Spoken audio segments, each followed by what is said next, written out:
শুভেচ্ছা আপনাকে। আমরা চলে যাই আপনার ঘটনায়। আপনি বলছিলেন যে আপনার এলাকার একটা পুকুর খুব অদ্ভুত। আমি আগে একটু বলে রাখি যে আমার কাছেই আজকে যে ঘটনাগুলো রয়েছে সেই ঘটনাগুলো বিশ্বাস করতে খুব কষ্ট হচ্ছিল, কিন্তু আপনারা ঢাকার বাইরের ঘটনার জন্য অনেকেই রিকোয়েস্ট করেন। আজকে ম্যাক্সিমাম ঘটনাই কিন্তু ঢাকার বাইরের, এবং ওই জায়গার ঘটনাগুলো খুবই অদ্ভুত। আমি ঢাকায় বসে আপনার এই ঘটনাগুলো বিশ্বাস করা খুব কঠিন হবে, কিন্তু যারা এখানে ঘটনা বলছেন তারা খুব সেরকম কাছের মানুষের কাছ থেকে শুনেছেন, যাদেরকে তারা বিশ্বাস না করে কোনো উপায় নেই। আপনার যে গ্রামের যে পুকুর, এই পুকুরটার এলাকা কি, নাম কি, সেটা কোথায়, একটু আমাকে যদি জানাতেন। সেটা সবাই, আমাদের ওখানে সবাই চিনবে, নতুন ভারাঙ্গা ইউনিয়ন, নতুন ভারাঙ্গা গ্রাম আর কি, বেড়া থানা। আচ্ছা, এইটা হচ্ছে আপনাদের আপনি ওইখানে কিভাবে, আপনার বাসা থেকে কত দূরে সেটা? সেটা আমার নানুর বাড়ি এলাকা, তো প্রায় 4-5 কিলো। 4-5 কিলো। ওকে, তাহলে আমরা শুনি আপনার ঘটনা। ঘটনাটা শুরু করার আগে আমি প্রথমে সব লিসেনারদের নতুন বছর শুরু দিতে চাই, শুভ নববর্ষ। আমাদের যে ওই পুকুরটা ছিল, পুকুরটা আমার বেশ অদ্ভুত আর কি। বিভিন্ন জনের কাছে বিভিন্ন ঘটনা শোনা যেত, যেমন কেউ কেউ দেখতো পুকুরের মাঝখানে পাতিল ভেসে উঠছে, স্বর্ণের পাতিল, এরকম জাতীয় কিছু ঘটনা ছিল আর কি। কিন্তু সবচেয়ে অদ্ভুত ব্যাপারটা হলো যে পুকুরের এক পাশে এক ব্যানারে 2007 সাল পর্যন্ত এখানে লেখা ছিল যে এখানে এক পিতার এক ছেলে নামা নিষেধ। যে এটা প্র্যাকটিক্যাল ঘটনা, প্র্যাকটিক্যাল আমরা না পেলে মুরব্বীর কাছ থেকে অনেক ঘটনা শুনি আর কি, কিন্তু প্র্যাকটিক্যাল এর কোনো প্রমাণ ছিল না। কিন্তু 2008 সালে এরকম একটা ঘটনা ঘটে যেটা পুরো এলাকার মানুষ ভয় পেয়ে যায়। ওই দিন ইমন নামের, আমাদের এলাকার ইমন নামের একটি ছেলে পুকুরে গোসল করতে নামে এবং পুকুরে নিখোঁজ হয়ে যায়।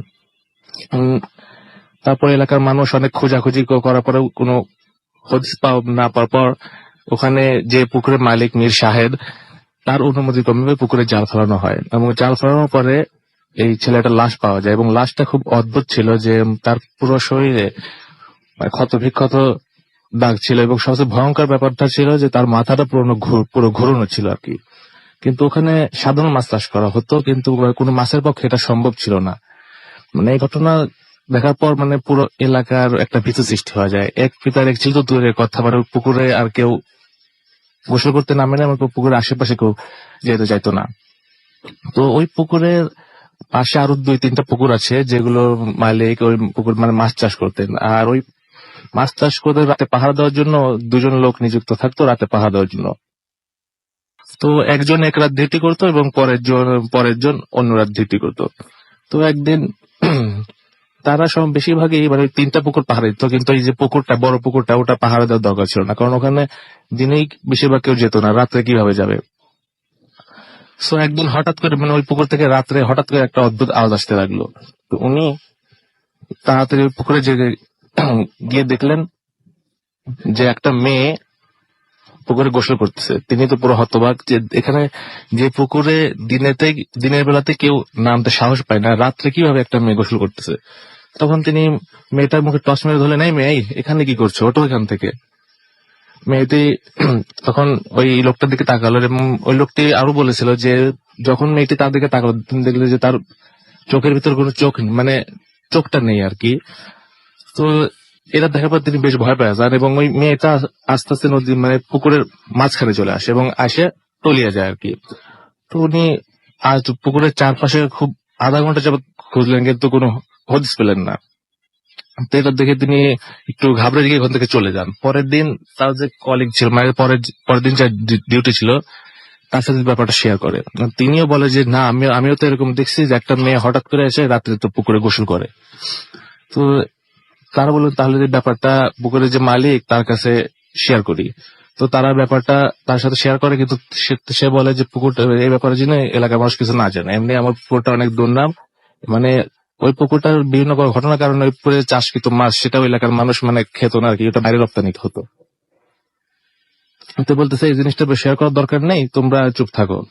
তো তার কিছুদিন পরে ঘটনা, ওই সব পুকুরে আর কি মাছের খাবার দেওয়ার জন্য প্রত্যেক পুকুরে একটা করে নৌকা থাকতো। বিশাল বড় বড় পুকুর ছিল, তো নৌকা থাকতো, এবং নৌকায় চড়ে চড়ে পুরো পুকুর যে খাবার দিতে হতো আর কি।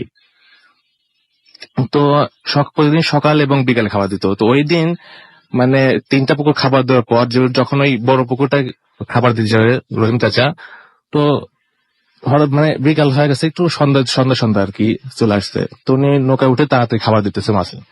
তো হঠাৎ করে তিনি একটা কান্নার আওয়াজ পেলেন। কি ব্যাপার, কান্নার আওয়াজ কি? এখন তিনি পিছের দিকে তাকাতে যে নৌকার এক পাশে একটা মহিলা বসে আছে, মহিলার চুলগুলো এলোমেলো এবং কোলে একটা বাচ্চা। সে বলতেছে, কি ব্যাপার, নৌকায় তো আমি একাই ছিলাম, এখানে আবার কি? এটা দেখে তিনি খুব ভয় পায় যান এবং তখনই তিনি পানিতে ঝাঁপ দেয় আর কি। ঝাঁপ দেওয়ার পর মানে সাথে সাথে তীরে উঠবে আর কি। যখন তিনি ঘাটে উঠলেন, দেখেন যে ঘাটে ওই মহিলা একইভাবে বসে আছে এবং তার কোলে একটা বাচ্চা, এবং সে মহিলাটি কাঁদতেছে। তো এটা দেখার পর তিনি আবার নদীতে আবার করে ঝাঁপ দেন, ঝাঁপ দেওয়ার পর অপরাধে যান। কিন্তু তারপরে তিনি দেখেন যে ওই একইভাবে মহিলা বসে আছে, মহিলা কোলে একটা বাচ্চা। এরকম ভাবে তিনি সাঁতার কাটতে কাটতে একসময় নিস্তেজ হয়ে অজ্ঞান হয়ে যান। পরে তার ছেলে আর কি তাকে উদ্ধার করার পরে ওই দুজন আর ওই পুকুরে চাকরি করে না। পরে ওই পুকুরের যে মালিক, সেও আর ওই পুকুরটাতে মাছ টাছ চাষ করতো না।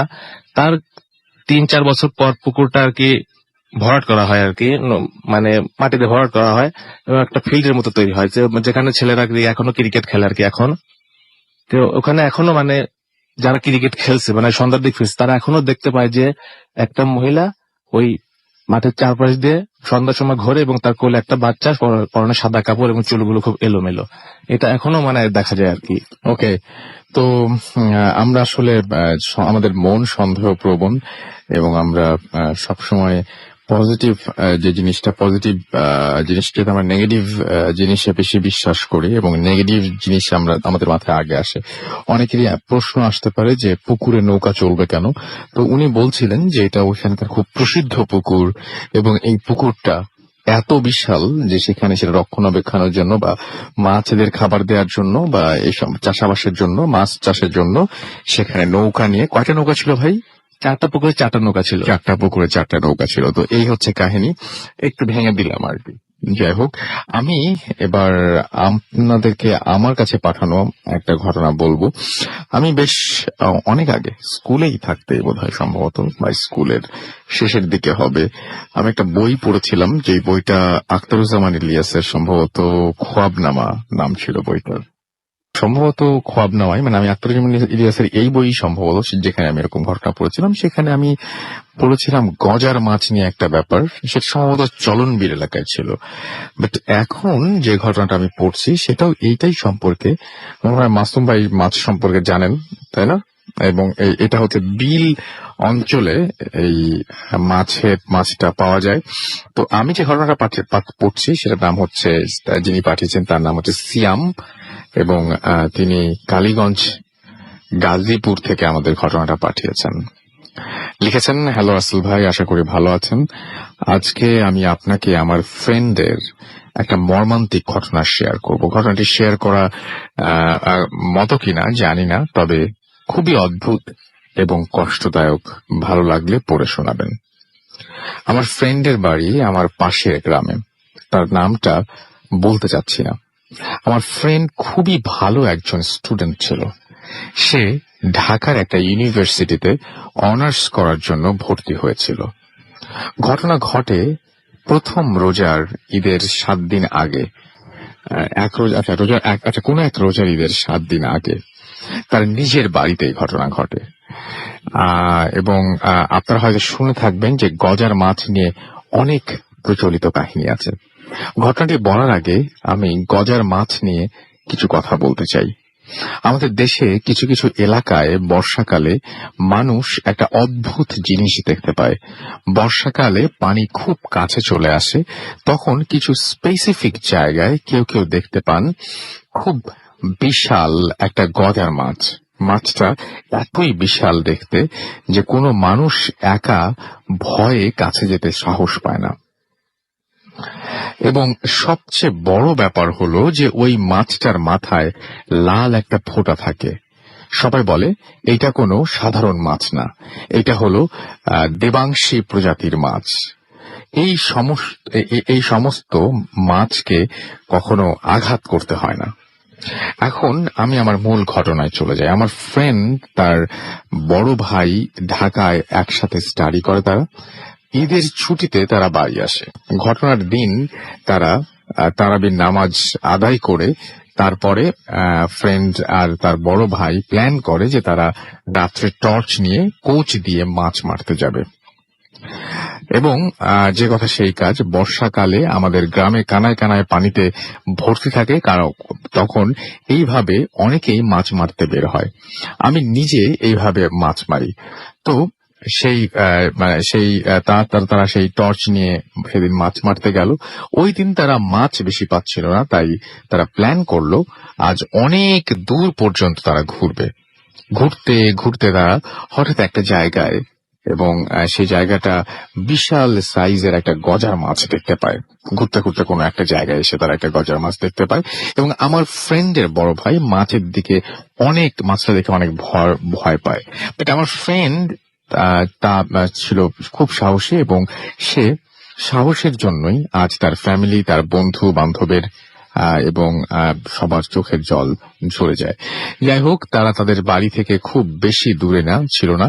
আমার বন্ধু তার বড় ভাইকে বলে যে এই মাছ কোচ দিয়ে মারা সম্ভব না, মাছ যখন এতই কাছে চলে এসছে তুমি বাড়ি যেয়ে জাল নিয়ে আসো, আমি এই জায়গায় মাছটাকে দেখে রাখছি।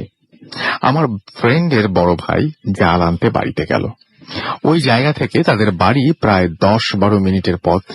তো আমার ফ্রেন্ড ওই জায়গায় তার ভাইয়ের জন্য একা ওয়েট করতে লাগলো, এবং টর্চ দিয়ে মাছটা দেখে রাখছিল। হঠাৎ মাছটা একটু মুভ করতে শুরু করলো। মাছ তার বিশাল সাইজের ছিল, এবং মাছটা মুভ করায় আমার ফ্রেন্ড একটু ভয় পেয়েছিল, এবং মাছটা মুভ করে দূরে চলে যেতে লাগলো। তা দেখে আমার ফ্রেন্ড কোচ দিয়ে সজোরে মাছটির গায়ে আঘাত করে, কিন্তু কোথাও কোনো মাছ নেই। তার মনে হলো ও একটা ফাঁকা জায়গায় কোচ দিয়ে আঘাত করলো। তার মনে হলো যে মুহূর্তের মাঝে মাছটি ভ্যানিশ হয়ে গেল। আসলে তাদের বাড়ি গ্রামে হলেও অলওয়েজ তারা ঢাকায় লেখাপড়া করত। কোনটা শুভ কোনটা অশুভ এত কিছু সম্পর্কে তাদের জানা ছিল না। আমার ফ্রেন্ডের বড় ভাই জাল নিয়ে চলে আসে, কিন্তু এসে দেখলো তার ছোট ভাই মাথায় হাত দিয়ে বসে আছে ওই জায়গায়। ওর ভাই বলল যে মাছটা কই? ও বলল মাছটা চলে গেছে, অনেক চেষ্টা করেছিলাম বাট মারতে পারলাম না। তারপর তার ভাই বলল আজ অনেক মাছ ধরা হয়েছে, আর মারতে হবে না, এইবার বাড়ি চল। আসল ঘটনা তারপর, যা লিখতে আমার অনেকটাই কষ্ট হচ্ছে। পরের দিন তাদের দুই ভাইয়েরই অনেক জ্বর হয়। আমার ফ্রেন্ডের জ্বরের সাথে রক্ত বমি শুরু হয়। ওই দিনই তাকে হসপিটালে অ্যাডমিট করা হয়। 3 দিন যাবত খুব সিরিয়াস ভাবে জ্বর, রক্ত বমি এবং লুজ মোশন হতে থাকে। ডক্টররা অনেক টেস্ট করে কোনো রোগ ধরতে পারে না। ঈদের 2 দিন আগে আমার ফ্রেন্ড মাঝে ডিসাইড করে যে সে বাড়ি আসবে এবং ঈদ করবে, তারপর আবার ট্রিটমেন্ট করাবে। আমি আগেই বলেছিলাম যে খুব সাহসী ছেলে ছিল সে। যথারীতি সে বাড়ি আসে, এবং ওই ঈদের দিনটা আমার অন্য সব ঈদের দিনের মতো শুরু হয়েছিল, এবং একসাথে আকাশটা একটু মেঘলা ছিল। খুব ভোরে ঝিরিঝিরি বৃষ্টি হচ্ছিল। গোসল করে নতুন পাঞ্জাবি পরে ঈদের নামাজ পড়তে যাই। নামাজ শেষ করে ফোনটা অন করি, একটু পরেই আননোন নাম্বার থেকে একটা কল আসে।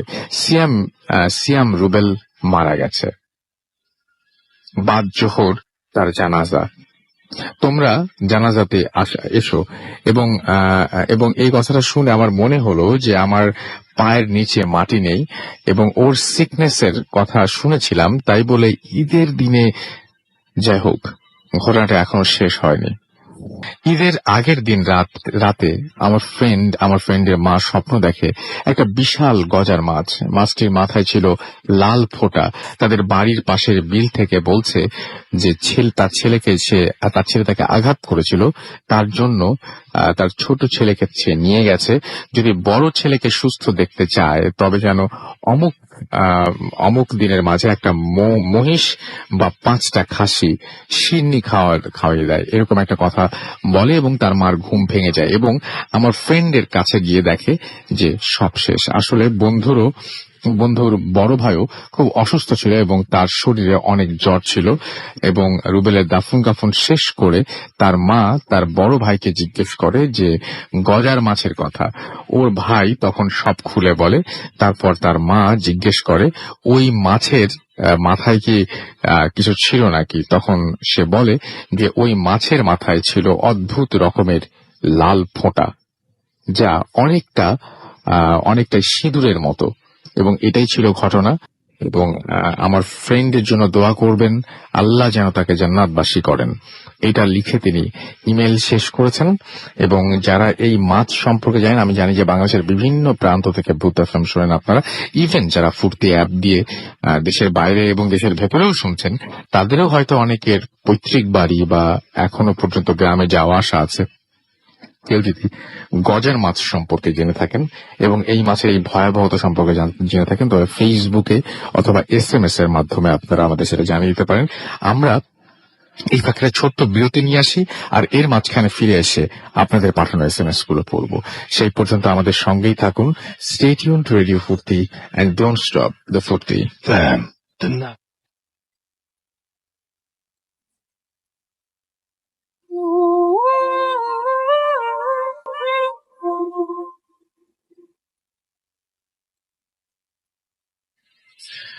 Welcome back.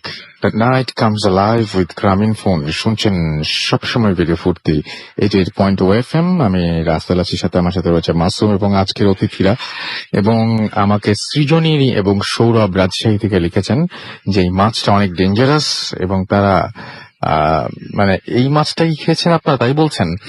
অনেকেই আবার লিখছেন, আমি একটা দেখতে পেলাম ইকরাম না, এই মাছটা তাদের ফ্যামিলিতে খাওয়া নিষেধ, এটা অনেকে লিখছেন। পুনম আমাদেরকে লিখেছেন, এছাড়াও আমাদেরকে লিখেছেন জীবন এবং আমাদেরকে লিখেছেন মুকুল এবং আমাদেরকে লিখেছেন অনিক মল্লিক। আমাদেরকে জীবন লিখেছেন যে ভয় পাচ্ছি না, বুঝতে পারছি আপনি অনেক সাহসী। এবং আমাদেরকে দেখতে পাচ্ছি যে ইদিতা SMS করছেন ময়মনসিংহ থেকে এবং তিনি 2 সপ্তাহ পরে শুনছেন। খুলনা থেকে আনোয়ার এবং তার ওয়াইফ আফরিন আমাদের সাথে রয়েছেন এবং তিনি লিখেছেন বিলেটেড শুভ নববর্ষ ভূতাফন family. Thank you very much আমাদের সঙ্গে থাকার জন্য। অ্যান্ড আপনাদেরকেও নববর্ষের নতুন বাংলা বছরের অনেক অনেক শুভেচ্ছা। আশা করছি নতুন বছরটা অনেক আনন্দে কাটবে। আয়ন আমাদের SMS করেছেন নারায়ণগঞ্জ থেকে এবং তিনি লিখেছেন যে ভূত এফএম মিস করতে পারি না কেন, কারণ আমি এবং আমাদের ভূত এফএম টিম আপনাকে ভালোবাসি, আপনাদের সবাইকে প্রত্যেককে ভালোবাসি। দ্যাটস ওয়াই মিস করতে পারেন না, আর কিচ্ছু না। কারণ অনেক সময় আপনাদের অনেক ঘটনা শুনে ভালো লাগে, আবার অনেক ঘটনা শুনে হয়তো অতটা ভালো লাগে না। তারপরে আপনারা আমাদের সঙ্গে আছেন কেন? এই সম্পর্কের কারণে। জেরিন আমাদেরকে লিখেছেন ময়মনসিংহ থেকে।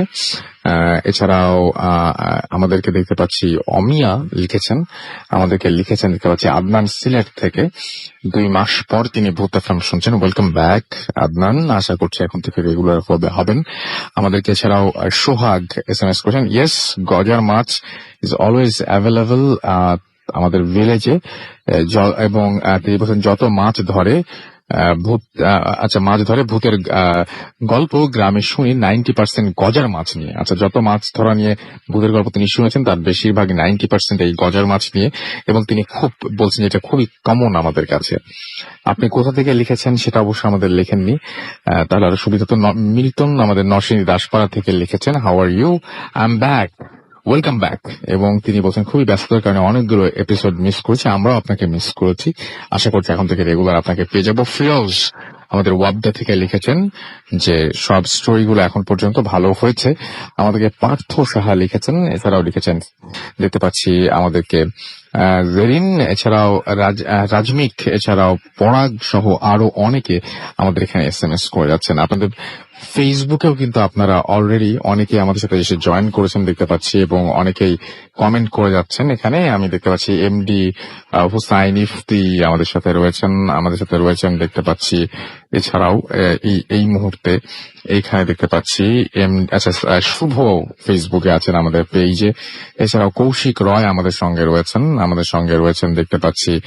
আহ, আহ, আমাদের সঙ্গে দেখতে পাচ্ছি নিনাদ রয়েছেন। এছাড়াও আমাদের সাথে রয়েছেন দেখতে পাচ্ছি রিফাত হাসান, এছাড়াও রকি হাসান, সুমাইয়া আক্তার, মুমু আমাদের সঙ্গে রয়েছেন। আমাদেরকে দেখতে পাচ্ছি এখানে লিখেছেন রবিউস সানি, শামীম, এছাড়াও ফারুক আমাদের সাথে আছেন, আমাদের সাথে রয়েছেন নীরব, আমাদের সাথে রয়েছেন সামিরা সহ আরো অনেকে।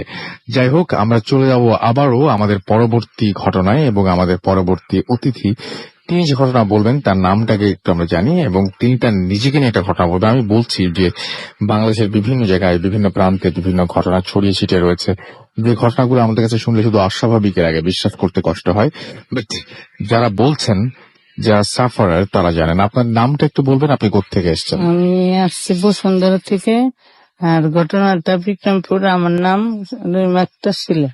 আচ্ছা, কি হয়েছিল একটু বলেন তো। আমার সাথে ঘটছে যেটা, আমি মানে আমার বাবা হুজুর ছিল গ্রামের এক কত বছর আগের ঘটনা এটা? কত বছর তো এটা আমার আইডিয়া নেই। তাও আপনার কোনো মানে কত বছর? 40-50 বছর? না, এই এত বছর না তো, এই তখন 20-25 বছর। আচ্ছা, শুনি। তারপরে আমার আব্বা ছিল দেশের ইমাম, মসজিদের ইমাম ছিল। আমার আবার আব্বা মানে জিন কে যদি জিনে ধরতো, কোনো মানে যে কোনো ঘটনা হইতো, আব্বা করতো, ভালো করতো। পাগল হয়ে যদি কেউ পাগল হয়ে যেত, বাইন্দা শিকল দেয়, সেটা ভালো করতো। তারপরে মানুষের বাচ্চা কাচ্চা হলে মরে যেত, মানে করে, তো এটাও আব্বা করতো, তাবিজ টাবিজ দিত। অনেক তামিলদার ছিল আমার আব্বা। আচ্ছা, ঘটনায় আসি আমরা। তারপরে শুনেন, আমার আব্বা মানে আমার ভাই বোন 5-6 জন মারা গেছে, আমার বড় একজন মেরে ফেলেছে এরকম জিনে। আব্বা কি করতো, ওই যে বিয়ে বাড়িতে মসজিদ ইমাম ছিল, বিয়ে বাড়িতে গরু জবর দিত, খাসি জবর দিত, এগুলোর জন্য আমার আব্বার যাইতে কইতো। যখন রাত্রে তখন আব্বা দিত, জবর দিত হুজুর, তার তো বাধ্য দিতই, তো চাকরি তো তার দিত। তারপরে আব্বা এরকম দিতে দিতে আমাদের ফ্যামিলির ভিতরে আক্রমণ করতো, জিন এসে আক্রমণ করতো। আমার এক ছোট বোন এরকম রাত্রে শুয়েছে ভালো, সকাল উঠা দেখে মেরে ফেলেছে, মানে মারা গেছে। তারপরে আমার বড় একজন, সেও যে এরকম ভালো ঘরে শুয়েছে, দেখে জান্নাতে পা গেছে। আচ্ছা, আপনার সঙ্গে কি হয়েছিল? আপনাদের 6 জন মারা যাওয়ার পর? আমারটা ছিল, আমার আব্বা যেখানে যাইতো সেখানে লে যেত, এরকম আমার আব্বা যাইতো, আমি এরকম কান্না করতাম। তো ওদিন হঠাৎ নামাজ পড়তে আজান দিতে যাইবো, আমি উঠে গেছি, আমি বলছি আব্বা আমি তোমার সাথে যাম। তা আব্বা নিয়ে গেছে পরে এই বাসাতে বেরিয়েছে পরে কি জঙ্গল টঙ্গল, ঢাকা তো জঙ্গল নেই, দেশ গ্রামে জঙ্গল দূর দূর থাকে অনেক। এরকম দূরে যেতে যেতে হঠাৎ আম বাগানের সামনে পড়ছে, দেখে অনেক আম টাম পড়ে রয়েছে। আব্বা কয়েক অনেক সুন্দর সুন্দর আম পড়ছে, টুকায় তোমার দে, তুমি বাসায় নিয়ে পরে খাইও। পরে টুকাইছে, দেয় এরকম টুকাইতেছে, আর দেখি আওয়াজ আসতেছে, একটা জোরে জোরে আওয়াজ আসতেছে। তা আমি আব্বারে বললি আব্বা এরকম শব্দ কিসে দেখো তো। তাকায় দেখি দুই পাশে দুইটা অযোগ্য সাপ, একদম ফনা ধরে হয়েছে আমার কামড় দেওয়ার জন্য। পরে আব্বার বললি দেখো তো আব্বা, আব্বার দেখে অসুবিধা নাই, তুমি ভয় করো না, এগুলা কি আর আমি জানি সব, এগুলা তোমার বলতে হইব না। আর এরা যে কি জন্য আসছে, কি করতে চাই আমি জানি। তারপরে আমার আব্বা আমার হাত ধরে লয়ে গেছে, লয়ে যায় উজু করছে, আমার দাঁড়া করে রেখে উজু করার পরে আমার রাখছে। আব্বা আজান দেওয়ার টাইম হয়ে গেছে, আজান দিতেছে ওই টাইমে। আর কি করছে, ওই সাপ রূপ বাদ দেয়া একটা দানবের মতন দেওয়ার মতো একটা রূপ ধরছে, এমন রূপ ধরছে যে দেখা যায় না, অনেক বড়, মানে হাত পাও বড়, মানে তাকাইলে বোঝা যায় না যে কি। তারপরে আব্বা তো আমার আজানো শেষ হয় না, আমি বলতে পারতেছি না, আর আমার হাত দিয়া বড় বড় হাত দিয়ে ধরতে চাইতেছে। তারা আব্বা আজান দিতেছে, আমি চুপ করে দিচ্ছি। পরে আজান শেষ হয়েছে, আজান শেষ হলে তো সালাম ফিরাইতে হয়, সালাম ফিরাই দেয় যে দুই পাশে দুইজন দাঁড়ায় আমার আক্রমণ করতেছে নেওয়ার জন্য। পরে আমার আব্বা তো আমার শরীর বন্ধ করে রাখছে। পরে সালাম ফিরাই বলছে যত কিছুই করো তুমি, যত চেষ্টাই করো কিচ্ছু করতে পারবে না, আমার মেয়ের আমি ওই ব্যবস্থা করে দিছি। এরকম করছে পরে যে আজান শেষ হয়ে গেছে তখন তো আর কোনো সময় নেই, 11টা থাকতে পারে না, তখন এই গায়েব হয়ে গেছে। ওকে এইটাই। ওকে, আপনাকে অনেক ধন্যবাদ। আমি আপনার ছেলে এসছে আপনার সঙ্গে, এবং আপনার নামটা একটু বলেন যে আপনি কোথা থেকে এসছেন এবং আপনি কি করেন। আমাকে সুযোগ করে দেওয়ার জন্য। আমি এসেছি বসুন্ধরা রেসিডেন্টাল এরিয়া থেকে। আমার নাম রাহুল খান। আর আপনি বলেন আপনার ঘটনা। আচ্ছা, তা ঘটনাটা আমার সাথে ঘটে আমার মামার এক ফ্রেন্ডের সাথে। তার নাম হচ্ছে বিনয়। সে এসেছে ইন্ডিয়া থেকে কিছুদিন হলো বাংলাদেশে। তো একদিন আমি আর আমার মামা সে ফ্রেন্ডের কাছে যাই। তো আমাদের সাথে ঘটনাটা শেয়ার করে। সে হঠাৎ করে ভূতাফেমের কথা বলার পর সে আমাদের সাথে ঘটনাটা শেয়ার করে বললে যে তুমি এই ঘটনাটা ভূতাফেমে শেয়ার করতে পারো। তো ঘটনাটা ঘটে ভাই রাসেল ভাই আজ থেকে আরো 10 বছর আগে, ইন্ডিয়া কলকাতাতে একটি জায়গায়। সো যার সাথে ঘটনাটা ঘটে সে আমাকে যেভাবে শেয়ার করেছে আমি তাদের ওই ঘটনাটা সেভাবে আপনাদের সাথে শেয়ার করতেছি। সো যার সাথে ঘটনাটা ঘটে তার বাবা একজন সন্ন্যাসী ছিল এবং তার দাদা একজন সন্ন্যাসী ছিল। তারা 2 ভাই ছিল। সো সে একদিন সন্ন্যাসী হওয়ার জন্য ইচ্ছা জাগে তার মনে যে সন্ন্যাসী হবে। সে সন্ন্যাসী হওয়ার জন্য একজন তান্ত্রিকের কাছে যায়। তাদের এলাকারই একটা মন্দিরে সে তান্ত্রিকটা থাকতো, কালী মন্দিরে। তো যাওয়ার পরে সেই তান্ত্রিকটাকে বলে যে বাবা আমি তো সন্ন্যাসী হতে চাই, তো আমার কি কি করা দরকার। তো তান্ত্রিক বলে তাকে যে তুমি যে সন্ন্যাসী হতে চাও এটা তো খুব কঠিন একটা কাজ। সন্ন্যাসী হতে হলে অনেক সাহস, অনেক কিছু দরকার আছে, সেটা তুমি পারবা না। তো তুমি শিখতে পারবা না, তোমার দ্বারা সম্ভব না, তুমি চলে যাও। তাকে ওইভাবে বলে তাড়িয়ে দাও। সন্ন্যাসী আপনি শিওর তো না? হ্যাঁ, সন্ন্যাসী আমি শিওর। আপনাকে এইভাবেই বলেছে? হ্যাঁ, আমাকে এইভাবে শেয়ার করে আছে। ওকে।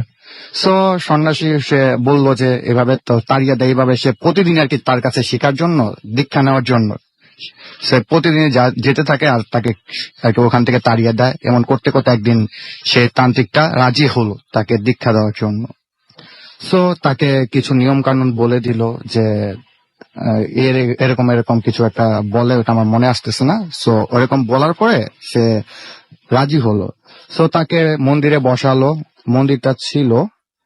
মন্দিরটা ছিল গঙ্গা নদীর মাঝখানে আর কি, চারপাশে পানি ছিল আর মাঝখানে মন্দিরটা ছিল। সো তাকে তার 2 হাতে 2টা কড়ির মালা দিয়ে দেয় এবং গলাতে একটা পরিয়ে দেয়। পরিয়ে তাকে কানের সামনে একটি সূরা শিখিয়ে দেয় যেটা সে গণনা করবে। তো এই পরিগুলো গুনবে আর সে সূরাটা পড়বে। সূরা না আর কি, মন্ত্রটা পড়বে। হ্যাঁ, মন্ত্রটা পড়বে।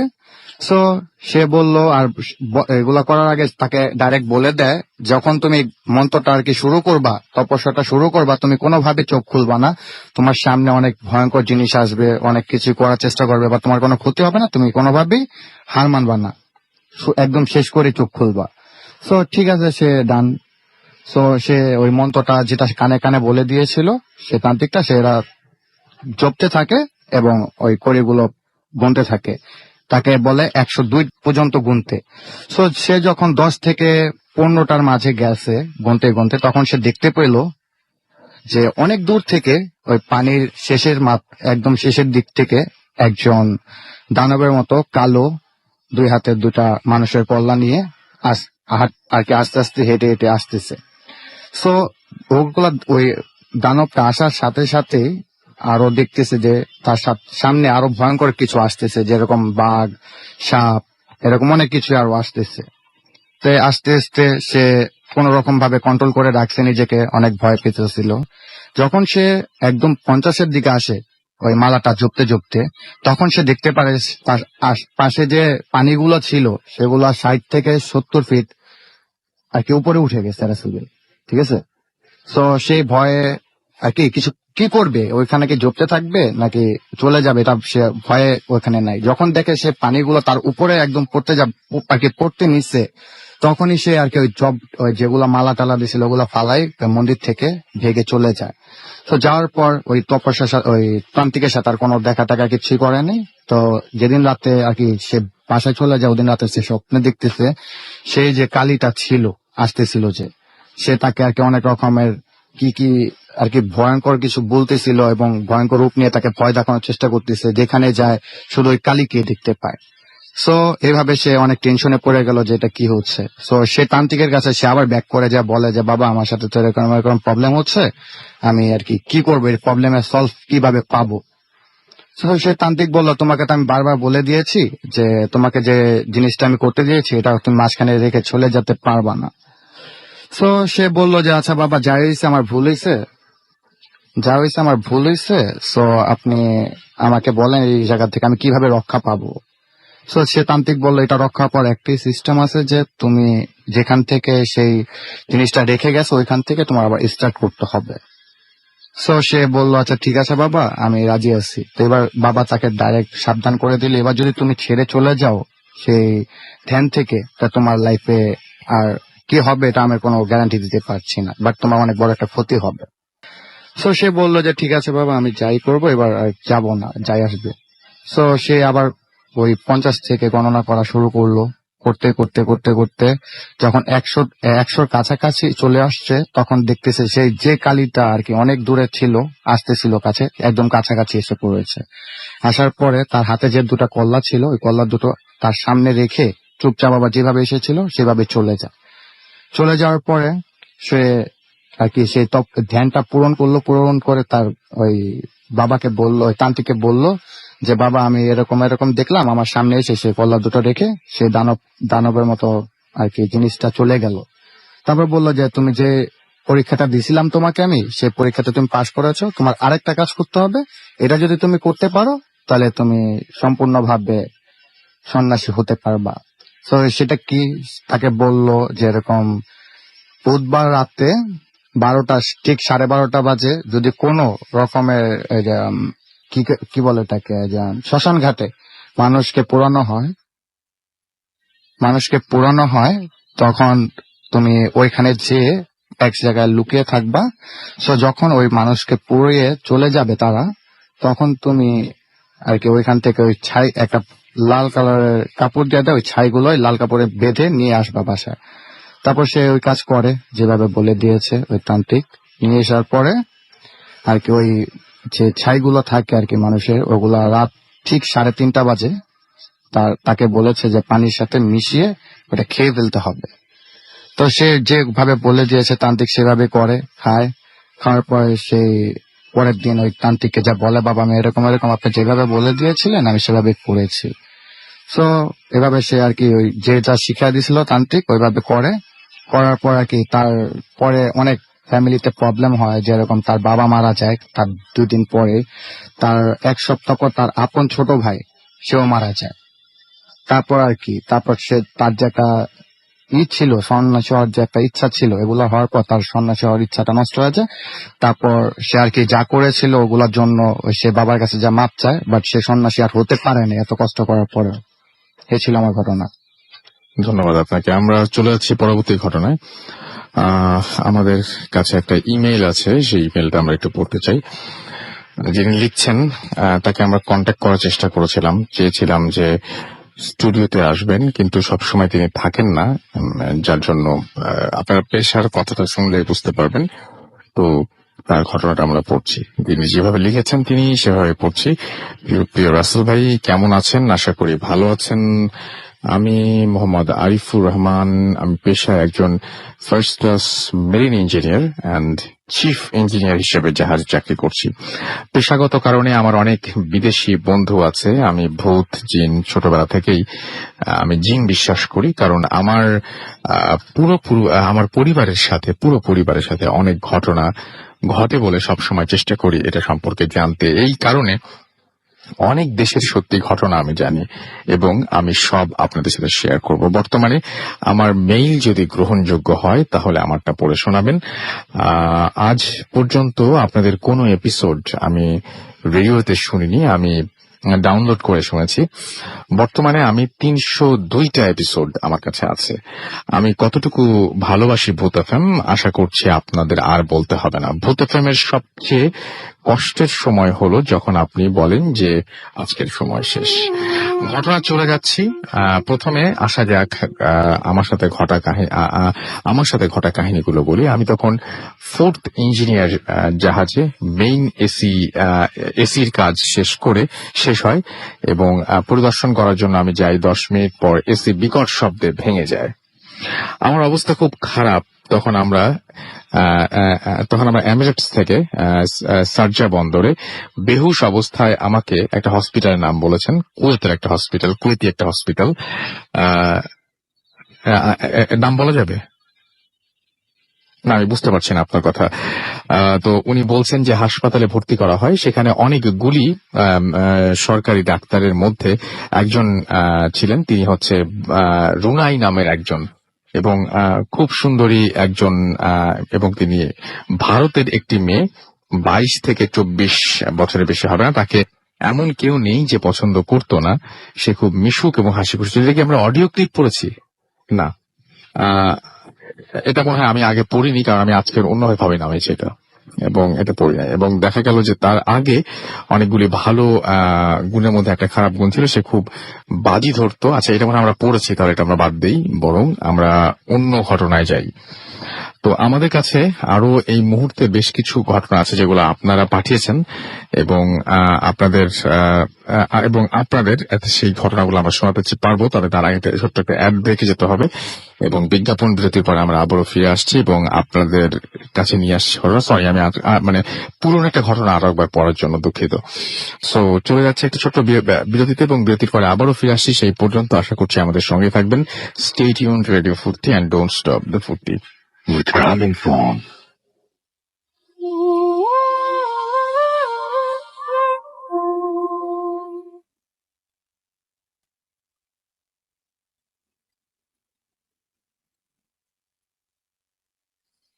আসসালামু আলাইকুম রাসেল ভাই, আপনাকে বোধ এফএম এর সকল লিসেনার্সকে আমার সালাম। আমি আজকে আপনাদের সাথে একটা রিসেন্টলি ঘটে যাওয়া একটা ঘটনা শেয়ার করতে চাই। প্রথমেই আমার নামটা বলি। আমার নাম হচ্ছে কাজী লিপুর রহমান। আমি মালয়েশিয়া লাঙ্কাবিতে আছি গত 2 বছর ধরে। আমি এখানকার কোন একটা প্রথম সারির হোটেলে গেস্ট সার্ভিস অফিসার হিসেবে নিয়োজিত আছি। তো আমার ঘটনাটা আমার হোটেল কেন্দ্রিক। তো আসলে অনেকেই দেখি যে মনে করে যে লাক্সারি হোটেল এখানে কি থাকতে পারে, বা এত সুন্দর জাঁকজমকের আড়ালেও অনেক কিছুই ঘটে আমাদের এখানে, যেটা নাকি আমরা সবসময়, আমরা যারা স্টাফ আছি এখানে সবসময় এক্সপিরিয়েন্স করে থাকি। শুধু এটা না, আমি এর আগেও আরো 4টা হোটেলে কাজ করছি। তো সব জায়গার এক্সপিরিয়েন্সই আমার মোটামুটি আছে, কারণ এখানে অনেক দেশের অনেক রকম গেস্ট আসে। অনেকে আসে ফিরে যায়, আবার অনেক আসে এরকমও যারা নাকি কখনোই ফিরে না, যাদের বডিটাই নাকি শুধুমাত্র দেশে বা নিজের ঘরে চলে যায়, কিন্তু আমরা যতটুকু জানি যে তাদের আত্মাটা এখানেই থেকে যায়। তো রিসেন্টলি একটা ঘটনা আমার সাথে যেটা ঘটছে, সেটা আমাদের বিশ্বের কোন একটা সেলিব্রিটিকে নিয়ে, যে নাকি এখানে মারা গেছে প্রায় 1.5 মাস যাবত হয়েছে সে মারা গেছে এখানে। তো উনি আমাদের সাথে আমাদের হোটেলে ছিল প্রায় 1 মাসের মতো। তো আমরা মূলত যেহেতু গেস্ট সার্ভিস অফিসার, সেহেতু আমাদের সবসময় গেস্ট স্যাটিসফ্যাকশনের একটা খবরাখবর রাখতে হয়, গেস্টের সাথে কমিউনিকেট করতে হয়। তো এমন একদিন আমি তার সাথে কথা বলছি। তো কথায় কথা আমি যখন জিজ্ঞেস করলাম তাকে যে উনি কেমন আছে, কিভাবে তার দিন কাটতেছে, বা আমাদের এখানে ভালো লাগতেছে কিনা, বা কোনো কিছু তার জন্য আমরা করতে পারি কিনা, সে আমাকে একটা রিপ্লাই করলো যে I wish I could die here because it's a lovely place and it's awesome. I have a nice relaxing day here. So আমি কথাটা তেমন একটা গুরুত্বের সাথে না নিয়ে, এটা নর্মালি সব রকমের গেস্টেরা এরকম বলে যে তারা খুবই ভালো আছে, কিন্তু এরকম কমেন্ট প্রথমবার পাইছিলাম। তো যা হোক, যেদিন নাকি তার চেক আউট হয়ে যাওয়ার কথা আমাদের হোটেল থেকে, আমি হোটেলে বাইরে ছিলাম, আমার বন্ধ ছিল। তো 1 সপ্তাহের বন্ধ আমি বাইরে ছিলাম। তো উনি যখন নাকি চেক আউট করবে তার আধা ঘন্টা আগে উনি আমাদের বিচে যায়। বিচের থেকে তাকে পরবর্তীতে পাওয়া যায় মৃত, যখন নাকি বিচের আশেপাশে আরো অনেক লোক যখন নাকি দেখে তখন আমরা তাদেরকে মৃত পাই। তারপর আমাদের ডাক্তার আসা তাকে মৃত ঘোষণা করে। তো যাই হোক, আমি তখন এখানে ছিলাম না। তো 1 সপ্তাহ পরে যখন আমি ব্যাক করি, তো তখন আমি তো একটা কাজে আমার ওই ভিলাতেই যে যে উনি যেখানে মারা গেছে ওই ভিলাটাতেই আমার কাজের জন্য আমাকে রাত্রে 2টা কি 2:30 পর্যন্ত এখানে থাকতে হয়। তো ওইখানে তেমন কিছু হয় নাই। তো বাসায় গেলাম, বাসায় যায় যখন নাকি ফ্রেশ হয়ে ঘুমালাম, তো রাত্রের বেলা স্বপ্ন দেখলাম যে কিছু একটা আমাকে আমার সাথে আর কি ফাইট করার চেষ্টা করতেছে, লাইক সামথিং লাইক, কি বলবো, যদি বলি যে হিউম্যান সেটা তো ভুল, যদি বলি যে এটা একটা অ্যানিমেল সেটাও তো ভুল। এটা ছিল একটা মানুষ আর পশু মিশ্রিত কোন একটা কিছু, যেটা নাকি আমি স্পষ্ট আমি মনে করতে পারতেছি। তো ওনার সাথে আমার অনেকক্ষণ ওই জিনিসটার সাথে আমার অনেকক্ষণ ফাইট হয়। পরবর্তীতে যখন ঘুম ভাঙে তখন আমি আমার মুখের মধ্যে এতগুলো চুল, যেটা নাকি আমার মুখ থেকে বের হয়। তো রাসেল ভাই, আমার আমার চুল তেমন বড় না, প্লাস আমি আমার রুমে একাই থাকি। তো আর ওই চুলটা ছিল কোনো মেয়ের, যেটা নাকি যে এই চুলটার সাইজ হবে প্রায় মিনিমাম 3-3.5 ফিট। তো যাই হোক, এটা ডে 1 ছিল। তো পরবর্তীতে তারপরের দিন যখন নাকি আমি এই ব্যাপারটা স্বাভাবিকভাবে নিছি, বাট আমি আমার চেহারাটা খেয়াল করি নাই। পরবর্তী যখন আগে ডিউটিতে আসলাম তখন আমি দেখলাম যে আমার কলিগস আমাকে বলতেছে যে তোমার চেহারার মধ্যে খামসি কিসের। তো আমার চেহারার মধ্যে একটা খামসির দাগ ছিল, যেটা নাকি প্রায় অনেক বড়, প্রায় 3 থেকে 4 সেন্টিমিটারের মতো হবে, 4 থেকে 5 সেন্টিমিটারের মতো হবে, এরকম 2টা 4-এর আঁচড় আমার চেহারায়। সো তারপরও ব্যাপারটা আমার কাছে স্বাভাবিক মনে হয়েছে। তো আমি কাউকে কিছু বলি নাই। প্লাস খামসির দাগের জন্য সবাই হয়তো আমাকে জিজ্ঞেস করতেছে যে কি কারণে এরকম হলো, যে চেহারার মধ্যে এরকম একটা খামসির দাগ।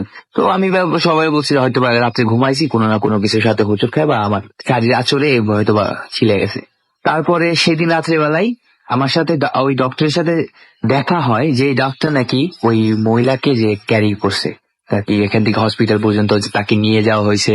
তো ওখানে উনি তো কথোপকথনে ওনার সাথে আমার অনেকক্ষণ কথা হওয়ার পরে, আমি যেহেতু আমি অপডেটে ছিলাম, তো উনি এই কেসটা ডিল করছে। তো আমি ওনাকে জিজ্ঞেস করলাম যে কি কন্ডিশন আছে এখন, বা ওনাকে দেশে ফেরত পাঠানো হয়েছে কিনা এখনো পর্যন্ত। তো কথায় কথায় বললো যে হ্যাঁ, সবকিছুই ঠিক আছে, বাট একটা জিনিস যে ওনার সাথে নাকি বেশ কিছু প্যারানর্মাল অ্যাক্টিভিটিস নাকি তার ফেস করতে হইতেছে। যেমন উনি গাড়ি ড্রাইভ করতে থাকে, হঠাৎ করে গাড়ি বন্ধ হয়ে যায়, ঠিক আছে, কোনো কারণ ছাড়া, ঠিক আছে, মধ্যরাতে, বা তারপরে একটা সাউন্ড ওনার কানে সবসময় বাজে, যেটা নাকি বলতে পারেন যে উনিকে বলতেছে, ওই ডাক্তারকে বলতেছে ওই মহিলা যে just leave me alone, don't give me more harassment, something like that. Just নার্সটা শুধু এতটুকু কি বুঝতে পারতেছে যে উনি বলতেছে যে আমার বডিটাকে নিয়ে যাতে বেশি একটা নাড়াচাড়া করা না হয়, আমার ফ্যামিলির কাছে আমার বডিটা পাঠিয়ে দেওয়া হোক।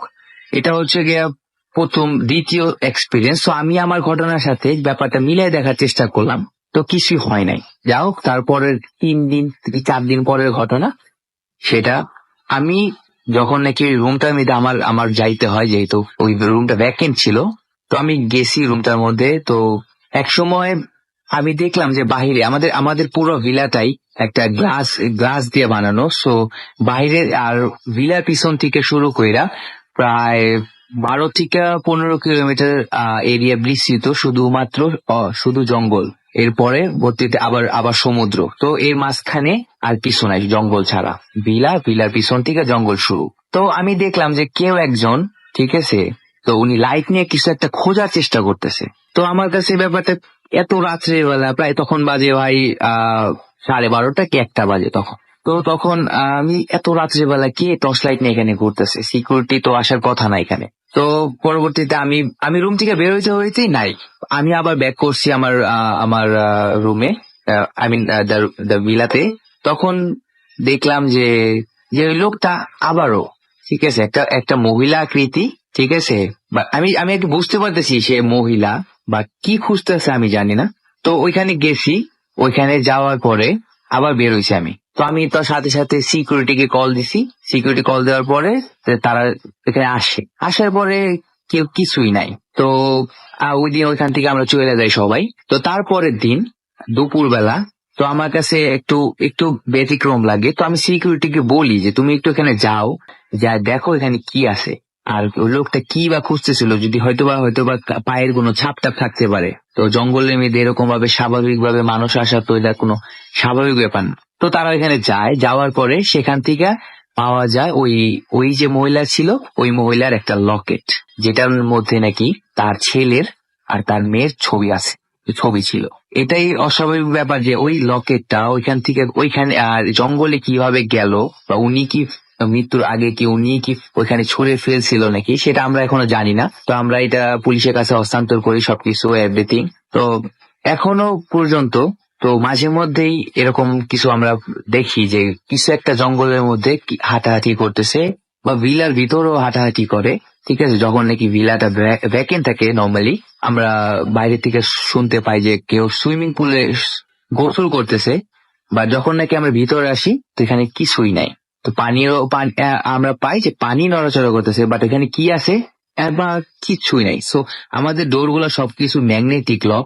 তো সিম্পলি কোনো কেউ ভিলায় ঢোকার মতো কারো কোনো ক্যাপাসিটি নাই, কোনো ওয়ে নাই। তো ভাইয়া এটাই শুরু না আমার জীবনে, এটাই আমার প্রথম এক্সপিরিয়েন্স না, হয়তো বা এটাই শেষ না। আমার জীবনে অনেক ঘটনা এরকম ঘটছে যেগুলো নাকি আমি সবার সাথে শেয়ার করবো ইনশাআল্লাহ।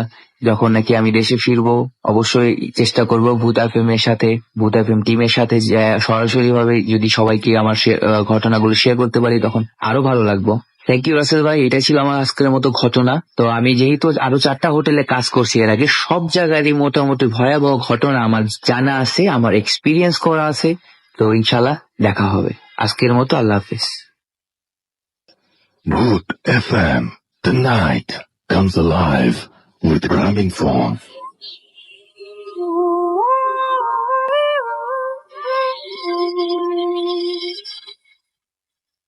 Welcome back.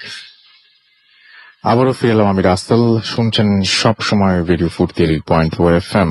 আর একটা ঘটনা পড়তে আর পড়া হলো না, কারণ ঘটনাটা আমরা আগেও পড়েছি। তো তার আগে কিছু SMS পড়ে আসি। নতুন একটা ঘটনা পড়ার আগে আমি দেখতে পাচ্ছি যে আমাদের SMS করেছেন মৃদুল রহমান, এবং তিনি বলছেন যে আমার আপুরা জুই, ফাতেমা এবং মাহি একসাথে আমরা শুনছি ছাদে বসে। গরমের সময় এটা একটা মজা যে যদি ছাদে আপনার যাওয়ার কোনো অপশন থাকে তাহলে সেখানে বসে বেশ মজা করে ভূত এফএম শুনতে পারবেন। জিকো আমাদের SMS করেছেন 3 বছর আগে তিনি একটা গজার মাছ ধরেছিলেন এবং তার সারা গায়ে সাদা সাদা ফোঁটা তিনি দেখেছিলেন।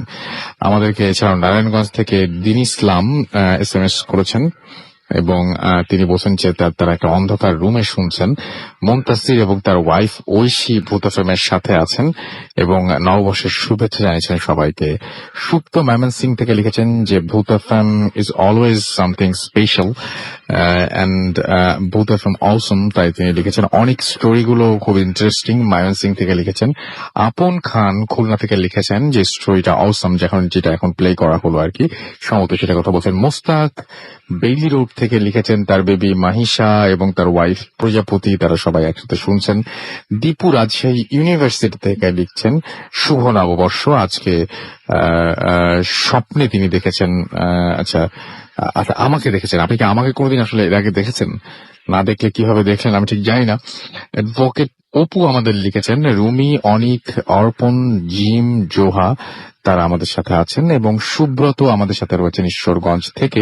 এছাড়াও আমাদের সাথে রয়েছেন আরো অনেকেই। আপনি যদি থাকতে চান তাহলে চলে আসুন আপনার মোবাইলের মেসেজ অপশন, সেখানে গিয়ে টাইপ করুন ফুর্তি FORTI ফুর্তি, স্পেস দিয়ে লিখুন আপনার নাম, স্পেস দিয়ে আপনার মেসেজ পাঠিয়ে 940 নাম্বারে। চলে যাব এখন ফেসবুকে, তবে তার আগে ঘটনাটা শুনে আসি। একটা ঘটনা শুনি, যিনি লিখেছেন তার মতো করেই বলছি। আসসালামু আলাইকুম রাসেল ভাই, ভালোর দলের মানুষ, তাই আশা করি ভালো আছেন। বলছি নারায়ণগঞ্জ থেকে। আমার সাথে গতকাল এমন কিছু ঘটে গেছে যা ভৌতিক নাকি অদ্ভুত আমি বুঝতে পারছি না। গতকাল মানে তিনি যেদিন ঘটনাটা পাঠিয়েছিলেন তার আগের দিন হবে। আপনার কাছে যদি কোনো উত্তর থাকে তবে জানাবেন, আর ভালো লাগলে শোনাবেন।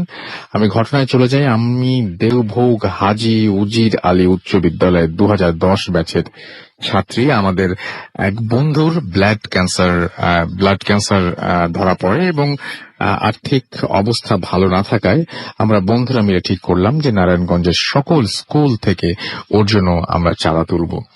তো সেই কাজের জন্য আমরা কয়েকটা ভাগে ভাগ হয়ে কাজ শুরু করে দিই। আমার দলে ছিলাম আমি, রায়হান আর সোহাগ। আমাদের এরিয়া পড়ে চাষারা বন্দর আর সিদ্ধিরগঞ্জ। আমি আর রায়হান মিলে সিদ্ধিরগঞ্জের 5টা স্কুল থেকে ডোনেশন তুলি। 5/4/2016 তারিখে আমরা সিদ্ধিরগঞ্জের সফুরা খাতুন উচ্চ বিদ্যালয় থেকে টাকা তুলে ওই এলাকাতে অন্য কোনো স্কুল আছে কিনা দেখতে লাগলাম। কিছু লোকদের জিজ্ঞাসা করলে তারা বলে আশেপাশে কোনো স্কুল নেই। তবু আমরা হাঁটতে হাঁটতে খুঁজতে লাগলাম। তখন দুপুর 12:30 হঠাৎ রাস্তায় একটা স্কুল ড্রেস পরা বাচ্চাকে দেখে শিওর হলাম যে আশেপাশে কোনো স্কুল আছে। ওই ছেলেকে বললাম, স্কুল কোথায়? ছেলে উত্তর দিল, 10 মিনিটের রাস্তা। দ্রুত পৌঁছানোর জন্য রিক্সা ডাকলাম, ছেলেটাকে সাথে নিলাম। ছেলেটার সাথে উঠলো। 3-4 মিনিট পর একটা স্কুলে পৌঁছালাম। এতক্ষণে মর্নিং শিফটের মেয়েদের ছুটি হয়ে গেছে, যথারীতি বের হয়ে যাচ্ছে সে মেয়েরা এবং ছেলেরা ঢুকছে। আমরা সরাসরি প্রধান শিক্ষকের রুমে গেলাম। তাই গ্লাসে আটকানো রুম, কিন্তু তিনি নেই। গেলাম সহকারী প্রধান শিক্ষকের কাছে। তিনি কারণ জানতে চাইলে সব বলি, আমরা যে সমস্ত প্রুফ নিয়ে গিয়েছিলাম সেগুলো দেখাই, এবং তিনি আরো 2-3 জন শিক্ষকের সাথে কথা বলে তিনি বলেন যে তোমাদের উদ্যোগটা খুবই মহৎ, আমরা অবশ্যই তোমাদের সাথে আছি, তবে প্রধান শিক্ষকের অনুমতি লাগবে। আজ উনি নেই, তোমাদের আগামীকাল 8টায়, ঠিক 8টায় আসতে হবে। এই বলে আমার মাথায় হাত বুলালেন এবং রায়হানের সাথে হ্যান্ডশেক করলেন তিনি, এবং আমরা বাড়ি চলে আসলাম। এবার বিদ্যালয়ের বর্ণনা দেই। সেখানে ছিল 2টি নারকেল গাছ, 2টি 3তলা বিল্ডিং, একটি বিল্ডিং এর কাজ চলছে, মাঠে রড রাখা, বৃষ্টির পানিতে রডগুলো আধ ডোবা। তো পরের দিন আমি তৈরি হয়ে রায়হানের জন্য অপেক্ষা করছি। ওর আসতে দেরি হচ্ছিল, ও আসে 9:30। আমরা রওনা হই সিদ্ধিরগঞ্জ, পৌঁছাই 10:30। সেখান থেকে রিক্সা নিয়ে ওই স্কুলের উদ্দেশ্যে। বিশ্বাস করবেন না, টানা 1.5 ঘন্টা রিক্সাতে ঘুরেও ওই স্কুল খুঁজে পাচ্ছিলাম না। বাধ্য হয়ে দুজনে আবার সফুরা খাতুন স্কুলে যাই। সেখান থেকে আবার পায়ে হেঁটে ওই স্কুল খুঁজতে থাকি। প্রায় 40 মিনিট হাঁটার পর ওই স্কুল খুঁজে পাই, স্বস্তি পাই, এগিয়ে যাই স্কুলের দিকে। কি অদ্ভুত, স্কুল একেবারে ফাঁকা। রায়হান আমাকে বাইরে রেখে ভেতরে যায়। এসে আমাকে যা বলে তা শুনে আমি হতভম্ব। এটা নাকি স্কুলই না, এটা একটা কনস্ট্রাক্টেড, এটা একটা বিল্ডিং, এবং 2 জন ভেতরে যাই আমরা শিওর হওয়ার জন্য। হ্যাঁ, সবই ঠিক আছে। ওই 2টা নারকেল গাছ, আধটোবা রড, আর সেই থাই গ্লাস লাগানো প্রধান শিক্ষকের রুম। হ্যাঁ, গতকালই এই রুমে আমরা ঢুকেছিলাম, তবে তখন তো গ্লাসগুলো চকচক করছিল। বাট আজকে তো মনে হচ্ছে বৃষ্টির পানি আর বালির ছিটার দাগ। মাথা কেমন ভন ভন করছিল। ভৌতিক না ভেবে লজিক দিয়ে ভাবলাম, তবে কোনো লজিকই খাচ্ছিল না। ঘটনাটা এখানেই শেষ। তবে ব্যাপারটা যদি হ্যালুসিনেশন হয়ে থাকে তাহলে দুজনের সাথে হওয়া এবং 15 মিনিট যাবত হওয়া কেমন ভাবে সম্ভব? স্যার আমাদের সমস্ত কাগজপত্র চেক করেছিলেন, আমার মাথায় হাত দিলেন এবং রায়হানের সাথে হ্যান্ডশেক করলেন। সেই অনুভূতিটা কেমন ভাবে মিথ্যা হবে? এবং ভৌতিক ব্যাপারগুলো সচরাচর রাতে ঘটে, দিন দুপুরে এমন হবার কারণ কি? অনেকগুলো প্রশ্ন জানিয়েছেন আমাদেরকে। নাম প্রকাশে অনিচ্ছুক কিনা আমি বুঝতে পারছি না, তিনি সেরকম কোনো কিছু লেখেননি।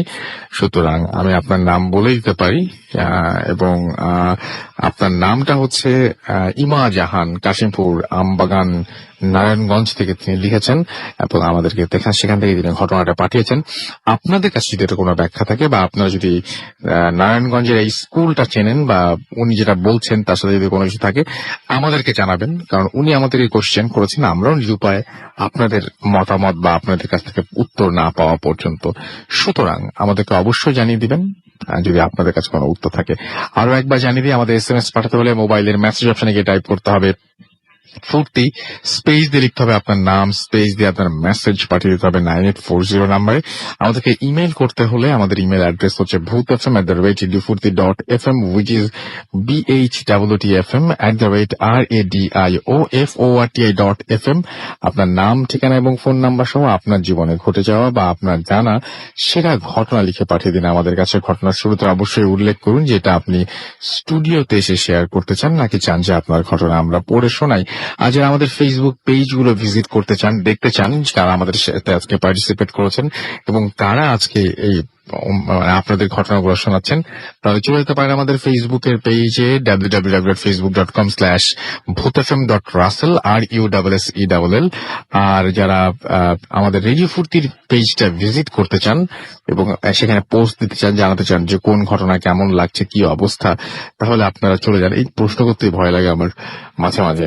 তো তারা চলে যান এবং সেখানে যে আপনারা দেখুন যে লিখুন আপনাদেরকে যে কোন ঘটনা ভালো লাগছে, কোন ঘটনা খারাপ লাগছে। কুষ্টিয়া কবে আসবেন জিজ্ঞেস করেছেন ফেসবুকে রেডিও ফুর্তির পেজে মৃদুল রহমান, আমি ঠিক জানি না।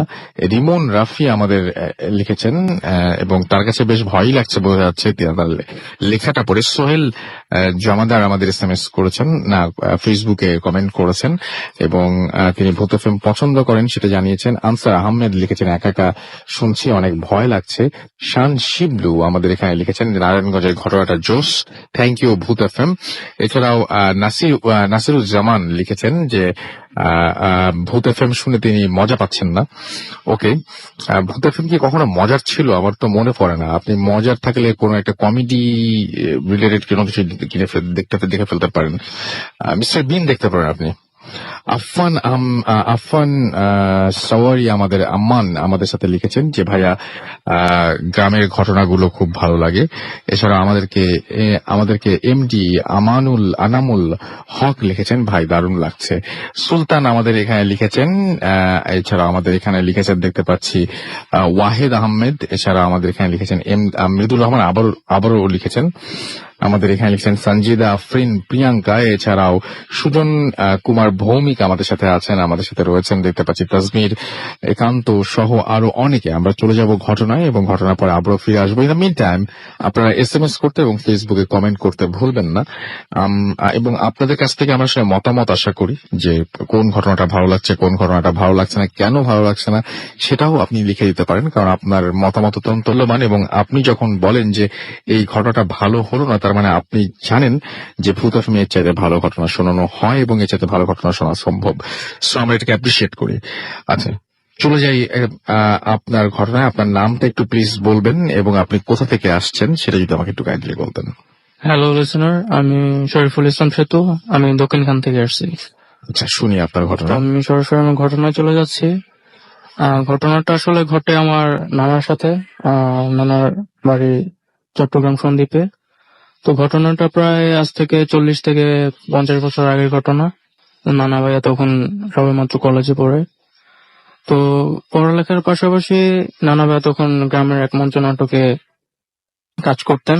আমরা মানে এই ঘটনাটা বাদ দিয়েছিলাম, সেকেন্ড ঘটনাটার কথা বলেছিলাম।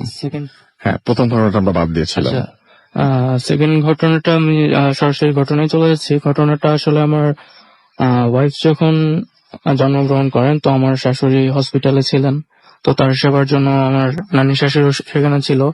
তো হসপিটালের আয়া যারা থাকে, তো ওনাদের মধ্যেই একজন আয়া ছিল যে মানে আমার শাশুড়ি সেবার জন্য নিয়োজিত ছিল। তো সে যখনই আসতো, তো কখনোই মানে তার সবসময় মাথার ঘোমটাটা করে রাখতো, কখনো চেহারা দেখা যেত না তার। তো এটা নানু গেস করার পরে তো তাকে জিজ্ঞেস করছে যে কি মানে তুমি সবসময় এরকম করে রাখো কেন, সে এটার কোনো অ্যান্সার দেয় নাই। তো একটু বলে রাখা ভালো যে রাসেল ভাই, আমার নানু মানে বিয়ের আগে হিন্দু ছিল, তো বিয়ের পরে মানে মুসলমান হয়ে তারপর আর কি বিয়ে করছে। তো নানু হয়তো ভাবছে যে কোনো ধার্মিক ধর্ম টাইপের কোনো সমস্যার জন্য হয়তো বলতে চাইতেছে না। পরে নানু বলছে সমস্যা না, আমিও হিন্দু ছিলাম, তুমি আমার কাছে বলতে পারো, কোনো সমস্যা নেই। তো তিনি তারপরে বলতে চান, তারপর অনেক রিকোয়েস্ট করার পরে উনি বলছে যে আসলে তো ঘন্টাটা মানে মাথার ঘন্টাটা খোলার পরে তো মানে তার চোখ দেখে অবাক হয়ে গেছে। তার চোখটা একেবারে মানে পুরোই সাপের মতো ছিল দেখতে। তো নানু জিজ্ঞেস করছে যে কারণ কি। তো বলতে প্রথমে উনি বলতে চায়নি, তারপর অনেক রিকোয়েস্ট করার পরে বলছে যে মানে ওনার ছেলে হয়েছিল যখন ছোট ছিল, তো ছোট থাকার সময় তখন উনি তার মায়ের দুধ খেত না। তো সবাই ব্যাপারটা নর্মাল ভাবে নেয় নাই। তো একদিন সন্ধ্যাবেলা ছেলেটা হওয়ার 6 থেকে 7 দিন পর আর একদিন সন্ধ্যাবেলা মানে দেখতেছে কি ছেলের পাশ দিয়ে একটা সাপ, মানে প্রথমে দেখছে যে সাপটা ছেলেকে মানে জড়ানো অবস্থায় মানে পেঁচিয়ে রয়েছে। তারপরে কিছুক্ষণ পরে মানে যখন সবাই আসছে, সাপটা মানে চলে গেছে, কোনো ক্ষতি করে নাই। তো তারপরেও যেহেতু মানে ক্ষতি করে নাই, তারপরে মানে একটা সবার মধ্যে ভয় ভয় এসে পড়ছে, যেহেতু সাপ বিষাক্ত একটা প্রাণী, তো এটা ক্ষতি করতে পারে যে কোনো সময়। তো এটা দেখার পরে ওনারা আর এরপরে আর সাপটাকে দেখে নাই। তো যেহেতু বাসায় মানে নতুন একটা ছেলে হয়েছে, তো বাসায় অনুষ্ঠানের জন্য তারা মানে একটা আয়োজন করে, তো বাসায় রান্না বান্না করে, বাসার উঠোনে মানে চুলাই করে মানে কিচেন মানে করে, তো রান্না বান্নার কাজ শেষ করার পরে তো অনেক মানুষের মোটামুটি আয়োজন করা হয়, সেজন্য ভাত রান্না করে, তো ভাত রান্না করার পরে ভাতের যে মারটা ছিল সেটা মানে বাইরে মানে ছাই চুলার পাশে আর কি ওটা ফালা দেওয়া হয়। তো ওনারা তো নর্মালি ভাত রান্না করার পরে মার ফালা দিছে, ওইরকম একটা খেয়াল করে না ব্যাপারটা। তো কিছুক্ষণ পরে আপনার এই শুকনো পাতার মধ্যে মানে পাড়া বলে যেরকম একটা আওয়াজ হয়, তো সেরকম তারা একটা গেস করতেছে, মানে কোনো কিছু নড়তেছে এখানে। তাও মানে একটা না চলতেছে সেই আওয়াজটা। তো ওনারা আলো দিয়ে সেই আওয়াজটা সেই মানে কি জন্য কোথা থেকে আওয়াজটা আসতেছে সেটা দেখার জন্য মানে সেটা আলো জ্বালিয়ে দেখছে। তারপর দেখে কি মানে একটা সাপ সেখানে মানে সেই ভাতের মারের গরম পানির জন্য মানে সে খুবই করতেছে, সেখানে পরে সেই সাপটা মারা যায়। তারা ব্যাপারটা নর্মাল ভাবে নেয়। তো পরের দিন ওই মহিলাকে মানে ওই দিন রাতে ওই মহিলাকে স্বপ্ন দেখানো হয় যে মানে ওনার যখন ছেলে হয়েছিল, তো ছেলেটাকে তো সাপটা মানে কোনো ক্ষতি করার জন্য মানে সাপটা আসে না। উনি মহিলাটাকে স্বপ্ন দেখেছে যে আমি ওর সুরক্ষার জন্য আসছিলাম, বাট তোমরা আমাকে মেরে ফেলছো। তো সাপটা মানে মহিলাকে বলা যে তোমাকে আমি মানে আজকে অভিশাপ দিয়ে গেলাম যে তোমার এরপরে যত বংশধর আসবে সবাই মানে অভিশাপ দিয়ে গেছে এটাই যে ওনাদের পরবর্তী যত বংশধর আসবে সবার মধ্যেই মানে সাপের একটা চিহ্ন থাকবে, এবং তার মানে প্রত্যেকের চোখেই মানে চোখটা মানে সাপের মতোই থাকবে। আর এরপরে মানে যারা এরকম জন্মগ্রহণ করছে সবারই পিঠে সাপের একটা চিহ্ন ছিল। তো এইগুলো আসল ওকে, আমি আপনার এটা হচ্ছে বেসিক্যালি আপনার ওয়াইফের নানার বাড়ি নাকি? জি জি জি। আচ্ছা, আমি ওনার কাছ থেকে একটু শুনি যে আপনি এই ঘটনাটা মানে যখন শুনেছেন, এটা তো আপনার জন্মের সময়, আপনি সরাসরি কার কাছ থেকে শুনেছেন? ঘটনাটা খুবই অদ্ভুত। আমি বলছিলাম যে আজকে এমন কিছু ঘটনা আছে যে ঘটনাগুলো আসলে বিশ্বাস করাটা ভীষণ ভীষণ রকমের কঠিন হয়ে যায়, কারণ এই ঘটনাগুলোর সাথে আমরা পরিচিত না, মানে বিশেষ করে 2016 এটা এই সময় এই ধরনের ঘটনা শুনলে আপনি কার কাছ থেকে শুনেছেন এই আমি ঘটনাটা? শুনেছিলাম আমার নানির কাছ থেকে। আপনার নানির কাছ থেকে, এবং আপনার নানি নিজের চোখে দেখেছেন এটা। এবং তাদের যে বংশধরের ব্যাপারটা, এই বংশধরের ব্যাপারটা কি শুধু আপনাদের পরিবার জানেন নাকি আরো অনেকেই জানেন? না, ওটা আমাদের পরিবার না, হাসপাতালে যে আয়াটা ছিল ওটা ওনার ঘটনা। আমি সেটা জানি, সেটা বলছি। আমি বলছি যে এটা কি শুধুমাত্র এই পরিবারটা সম্পর্কে, শুধু কি আপনার পরিবারই জানেন নাকি আরো অনেকেই না, জানেন? উনি নিষেধ করে দিচ্ছে যাতে অন্য কাউকে জানানো না হয়, কারণ জানালে নাকি ওনার দিকে অনেক ক্ষতি হবে। আচ্ছা, কিন্তু উনি যেভাবে কাজ করছেন ওনার চেহারা কেউ দেখেননি? না, চেহারা কেউ দেখেনি, উনি সবসময় চেহারা ঢেকে রাখতো। আচ্ছা, আর হসপিটালের লোকজন তো নিশ্চয়ই দেখেছেন। আচ্ছা, ওকে। তো আর কোন ঘটনা আছে আপনি? জি জি জি, বলেন। আমার এই ঘটনাটা আমার নানা ভাইয়ের ঘটনা। তো আমরা একদিন বসে খাওয়ার টেবিলে বসে ভূতে ফিল্ম নিয়ে আলোচনা করতেছিলাম। আমি, আমার মামু ভাইয়া, তারপর অন্তু, ইমু, আমরা সবাই আলোচনা করছিলাম। তোর নানা ভাই এক পর্যায়ে বললো, তোমরা তো অন্য মানুষের ঘটনা শোনো, আমার ঘটনায় আজকে শোনো। তো সেই ঘটনাটাই বলতেছিলাম। ঘটনাটা আজ থেকে প্রায় 6-7 বছর আগের ঘটনা। তা আমার নানা তখন সন্দ্বীপের মেয়র ছিল। তো মেয়র থাকা অবস্থায় উনি একটা মানে সন্দ্বীপে অনেক বিখ্যাত একটা জমিদার, হিন্দু জমিদারের বাড়ি কিনে নেয়। তো ওই বাড়িটাতে যখন বসবাস শুরু করে, তো ওনারা দেখতে পায় যে বাড়িটাতে মানে মোটামুটি কিছু প্যারানর্মাল বাড়ি, অনেক বড় বাড়ি, তো মানে প্যারানর্মাল অ্যাক্টিভিটিস দেখতে পায়। দেখতে পাওয়ার পরে ওনারা এতটা গুরুত্ব দেয় না, ভাবে যে অনেক পুরানো বাড়ি তো এরকম হইতেই পারে, এজ ইউজুয়াল ধরে নেয়। পরে ধরে নেওয়ার পরে এভাবে চলতে থাকে, এক একজনের সাথে এক এক ঘটনা ঘটে। তো এমন সময় প্রায় বাড়িটা কেনার 2 বছর পরে অন্যদের মানে বড় একটা পুকুর ছিল, পুকুরে জাল ফেলা হয় মাছ ধরার জন্য। তো জাল ফেলা হলে কিছুক্ষণ মাছ ধরার পরে হঠাৎ করে জালটা পুকুরের মধ্যে আটকে যায়। তো আটকে যায়, সবাই মিলে জেলেরা অনেক টানা হেঁচড়া করে, মানে কোনোভাবে জালটা তুলতে পারতেছে না। তো তুলতে পারতেছে না, এটা অনেক অদ্ভুত ব্যাপার, বা পুকুরে এমন কোনো গাছও নাই যে আটকে থাকবে। তো জেলেরা ডুব দিয়ে চেষ্টা করে জালটা তোলার জন্য, বাট তুলতে পারে না। তো লাস্ট পর্যন্ত কি করে, আমার নানা ভাইয়া নেমে বলে যে কি ব্যাপারটা কি আমি দেখি। পরে উনি নামার পরে পুকুরে ডুব দিয়ে দেখে জালটা কোনো কিছুর সাথে আটকে নাই, বাট জালের গোড়ার মধ্যে অনেকগুলো সাদা চুল পেঁচানো আছে। তো সাদা চুলগুলো চুল। সাদা চুল। তো চুলগুলো কোত্থেকে আসছে উনি মানে চুলগুলো জট খুলতে খুলতে চুলগুলো উৎসের কাছে চলে যায় এবং গিয়ে দেখতে পায় যে ওখানে মানে বুড়ো একটা মহিলা পুকুরের নিচে বসে আছে। তো জিনিসটা দেখে উনি মানে অনেক অবাক হয়ে যায়। অবাক হয়ে যখন পানি থেকে উঠে যেতে চায় তখন মহিলাটা ওনার 2 হাত ধরে ওনাকে আবার পুকুরের মধ্যে ডুবে ফেলে। ডুবায় বলে যে এই কথাটা কাউকে বললো না, আমি এই বাড়িতে আছি অনেক বছর ধরে, আমি এই বাড়িটা পাহারা দিই এবং 2টা সাপ আছে এই বাড়িতে, এই 2টা সাপের যাতে কোনো ক্ষতি না হয়। কথাটা বলে মহিলাটা ভ্যানিশ হয়ে যায় এবং নানা ভাইকে ছেড়ে দেয়, পরে উনি উঠে যায়। এই আচ্ছা, ছিল ঘটনা। Okay. Thank you very much. আপনাদের দুজনকে অনেক অনেক ধন্যবাদ আপনাদের ঘটনার জন্য। আমরা ছোট্ট একটা বিরতিতে যাব এবং বিরতির পরে আমরা আবারও ফিরে আসবো আপনাদের কাছে। সেই পর্যন্ত আশা করছি আমাদের সঙ্গে থাকবেন এবং যাওয়ার আগে জানিয়ে যে আমাদের SMS করতে হলে মোবাইলের মেসেজ অপশনে গিয়ে টাইপ করুন ফুর্তি FORTI ফুর্তি স্পেস দিয়ে লিখুন আপনার নাম, স্পেস দিয়ে আপনার মেসেজ পাঠিয়ে দিন 9840 নাম্বারে। আমাদের ইমেল করতে চাইলে আমাদের ইমেল অ্যাড্রেস হচ্ছে bhutfm@radiofurti.fm। আর আমাদেরকে যারা ফেসবুকে কানেক্টেড থাকতে চান আমাদের সাথে তারা চলে যান www.facebook.com/radio.furti and www.facebook.com/bhutfm.russell। ফিরে আসছি একটু পরেই, আমাদের সাথে থাকুন। Stay tuned to Radio Furti and don't stop the Furti.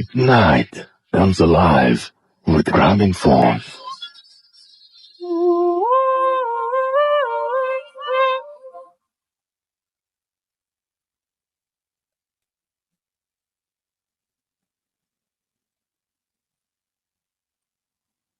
Hello Russell ভাইয়া, আজকে আমি আপনাদের সাথে একটি ঘটনা শেয়ার করব। আমার নাম সুরভি। ঘটনাটি খুব রিসেন্টলি আমার সাথে ঘটে যায়। আমি ভাবিনি যে লাইফে এমন কিছু ঘটবে। আমি ঘটনাটি শেয়ার করছি কিছুদিন আগে, আফটার 4 মান্থ আগে। একদিন আমি এভাবে ঘুমায় থাকার পরে হঠাৎ করেই আমি একটা স্বপ্ন দেখি। স্বপ্নে একজন বুড়ো মহিলা, উনি একটা গাছের নিচে বসে আসছেন। আমি হাঁটছি এরকম একটা মাটির একটা পথে হাঁটতে আমি রিয়েলাইজ করি যে আমার পায়ের নিচে একটা বিচি, আর আমি হাঁটতে পারছি না, অনেক ব্যথা করছে। তো আমি অনেক কষ্ট করে হাঁটার পরে মহিলাটার পাশে যাই। বিচির ভিতরে কেমন জানি পানি ছিল। তো মহিলাটার কাছে কষ্ট করে হাঁটতে যাই। যাওয়ার পরে দেন উনি আমাকে বলে, ওনার পাশ দিয়ে যখন ক্রস করতেছিলাম উনি আমাকে বলে যে এদিকে আসো, আমি তোমার বিচিটা ফুটো করে দেই। আমি বলছি না, আমি ফুটো করবো না। তখন আমি ঘুমাচ্ছিলাম। ঘুমের ভিতরে আমি কেন জানি আমার মনে হচ্ছিল যে আমি ব্যথাটা অনেক অনুভব করছি। দেন আমি বললাম না, আমি যাব না। তারপর আমি কেন জানি আবার ওনার কাছে গেলাম। বুড়ো মহিলাটার ফেসটা আমি স্পষ্ট দেখি। তো আমি ওনার কাছে যাই। যাওয়ার পরে উনি আমাকে বলে যে দাও, পা দাও। আমি যেতে চাই না, উনি জোর করে একটা কাঠি দিয়ে ফুটো করে দেয়। এন্ড ওই মোমেন্টে আমার ঘুমটা ভেঙে যায়। ভেঙে যাওয়ার পর আমি রিয়েলাইজ করতে পারি যে আমার পায়ে অনেক ব্যথা হচ্ছে, আমি অনুভব করছি। তো আমি সারাদিন হাঁটতে পারি না তেমন। ঘটনাটা আম্মুর কাছে শেয়ার করি। আম্মু বলছে যে আচ্ছা তোমার মনের ভুল। ওই দিন চলে গেল। তারপরে কিছুদিন পরে 1 উইক হবে, দেন আমি ঘুমায় আছি এমন একাই, রুমের দরজা লক করে ঘুমায় আছি। ফোনে কথা বলছিলাম, ফোনে কথা বলে ঘুমায় গেছি। ঘুমায় যাওয়ার পরে হালকা একটু ঘুম আসছে আমার। ঘুম আসার পরে রুমের লাইট কিন্তু অফ ছিল, বাট আমি রুমের লাইট অফ করছি আমার একদম খেয়াল আছে। আমি ঘুমের ভিতর ফিল করি কেউ আমাকে অনেক জোরে একটা ঘুষি মারে, এন্ড আমার মুখে আর একটা থাপ্পড় মারে। এটা অনুভব করার পরে আমি কেন হঠাৎ করে ঘুম ভেঙে যায়। আমি ঘুম ভেঙে দেখি আমার রুমের লাইট অন, যেটা কখনোই পসিবল না। কেন আমার মনে আছে আমি ফোনটা চার্জে দিয়ে কথা বলা শেষে ফোনটা চার্জে দিয়ে রুমের লাইট 100% অফ করে ঘুমাইছি। আমি চিৎকার মেরে রুমের দরজা খুলে বের হয়ে গেছি। বের হয়ে আম্মুকে ঘটনাটা বলে, আম্মু বলে না সমস্যা নেই, তুমি ঘুমায় যাও। দেন নেক্সট আবার ঘুমানোর পরে আর কিছু দেখি না। তারপরে 1 মান্থ পরে আমি আবার সেম ওই মহিলাটাকে ওই স্বপ্নটা আবার দেখি। দেখার পরে আমার প্রচুর কেমন জানি আমি ঘামাইতে থাকি, ঘুম থেকে উঠে ঘামাইতে থাকি। দেন আর অনেকদিন এই স্বপ্নটা দেখি না। একদিন আমি আমার আপুর ফোন ঘাটছিলাম, মানে ফোন দেখছিলাম, পিকচার দেখছিলাম। তো দেখতে দেখতে আমি আমার দাদুর পিক দেখি। আমি আমার দাদুকে কখনো দেখি নাই। তো আমি যে স্বপ্নে যে মহিলাটাকে দেখছি সেম টু সেম ওই মহিলাটা হচ্ছে আমার দাদু। আর ছবিটা আমি আপুকে জিজ্ঞেস করি, আপু তুমি কোথায় পাইছো? তুমি তো দাদুকে কখনো চোখে দেখো নাই। এটা আপু বললো যে অনেক আগে একটা অ্যালবাম ছিল, ওখান থেকে তুলে নিছি। আমি পুরো শক খেয়ে গেছি। দেন আর আমি এই ঘটনা কখনো দেখি নাই বা এমন কিছু হয় নাই। আম্মুকে বলার পরে আম্মু আন্টিকে দিয়ে একটু দোয়া টোয়া করায় দিল ঘরে। উনি বললো যে না হয়তো বা উনি আমার সাথে দেখা দিল। থ্যাংক ইউ, এই ছিল আমার ঘটনা স্টোরি।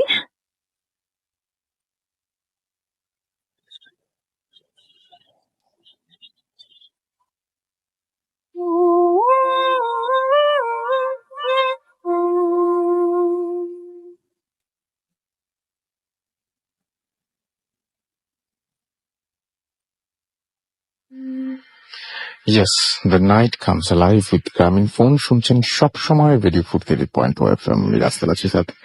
আমার সাথে রয়েছে মাসুম এবং আজকের অতিথিরা, এবং আমি দেখতে পাচ্ছি যে শুভ আমাদের লিখেছেন রাজশাহী থেকে যে মেডিকেল কলেজ এবং ব্ল্যাক ম্যাজিকের স্টোরিগুলো ভয়ের হয়। আমরা চাই এরকম ঘটনা আপনাদের কাছে যদি থাকে ডেফিনেটলি আমাদের পাঠাবেন, কারণ আমরা আপনারা যদি ব্যাপারটা এরকম হতো যে মেডিকেল আর ব্ল্যাক ম্যাজিকের ঘটনা আপনাদের ভালো লাগে এবং আমাদের বানিয়ে লেখার অপশন থাকতো, তাহলে তো কোনো ব্যাপারই ছিল না।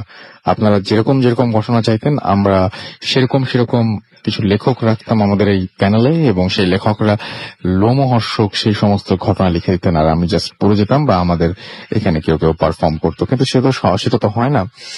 মানে এখন দেখেন যে মানে আপনার নিজের ফ্যামিলিতেই কয়টা ঘটনা আছে। ঘটনা এখন মানে যেরকম ভাবে পাঠাবেন সে হয়তো দেখবেন যে 10টা ঘটনা আছে, তার মধ্যে একটা ঘটনা আপনার ভয় লাগে, বাকিগুলো তো আপনার ভয় লাগে না। তো ব্যাপারটা এরকমই হয়ে যায়।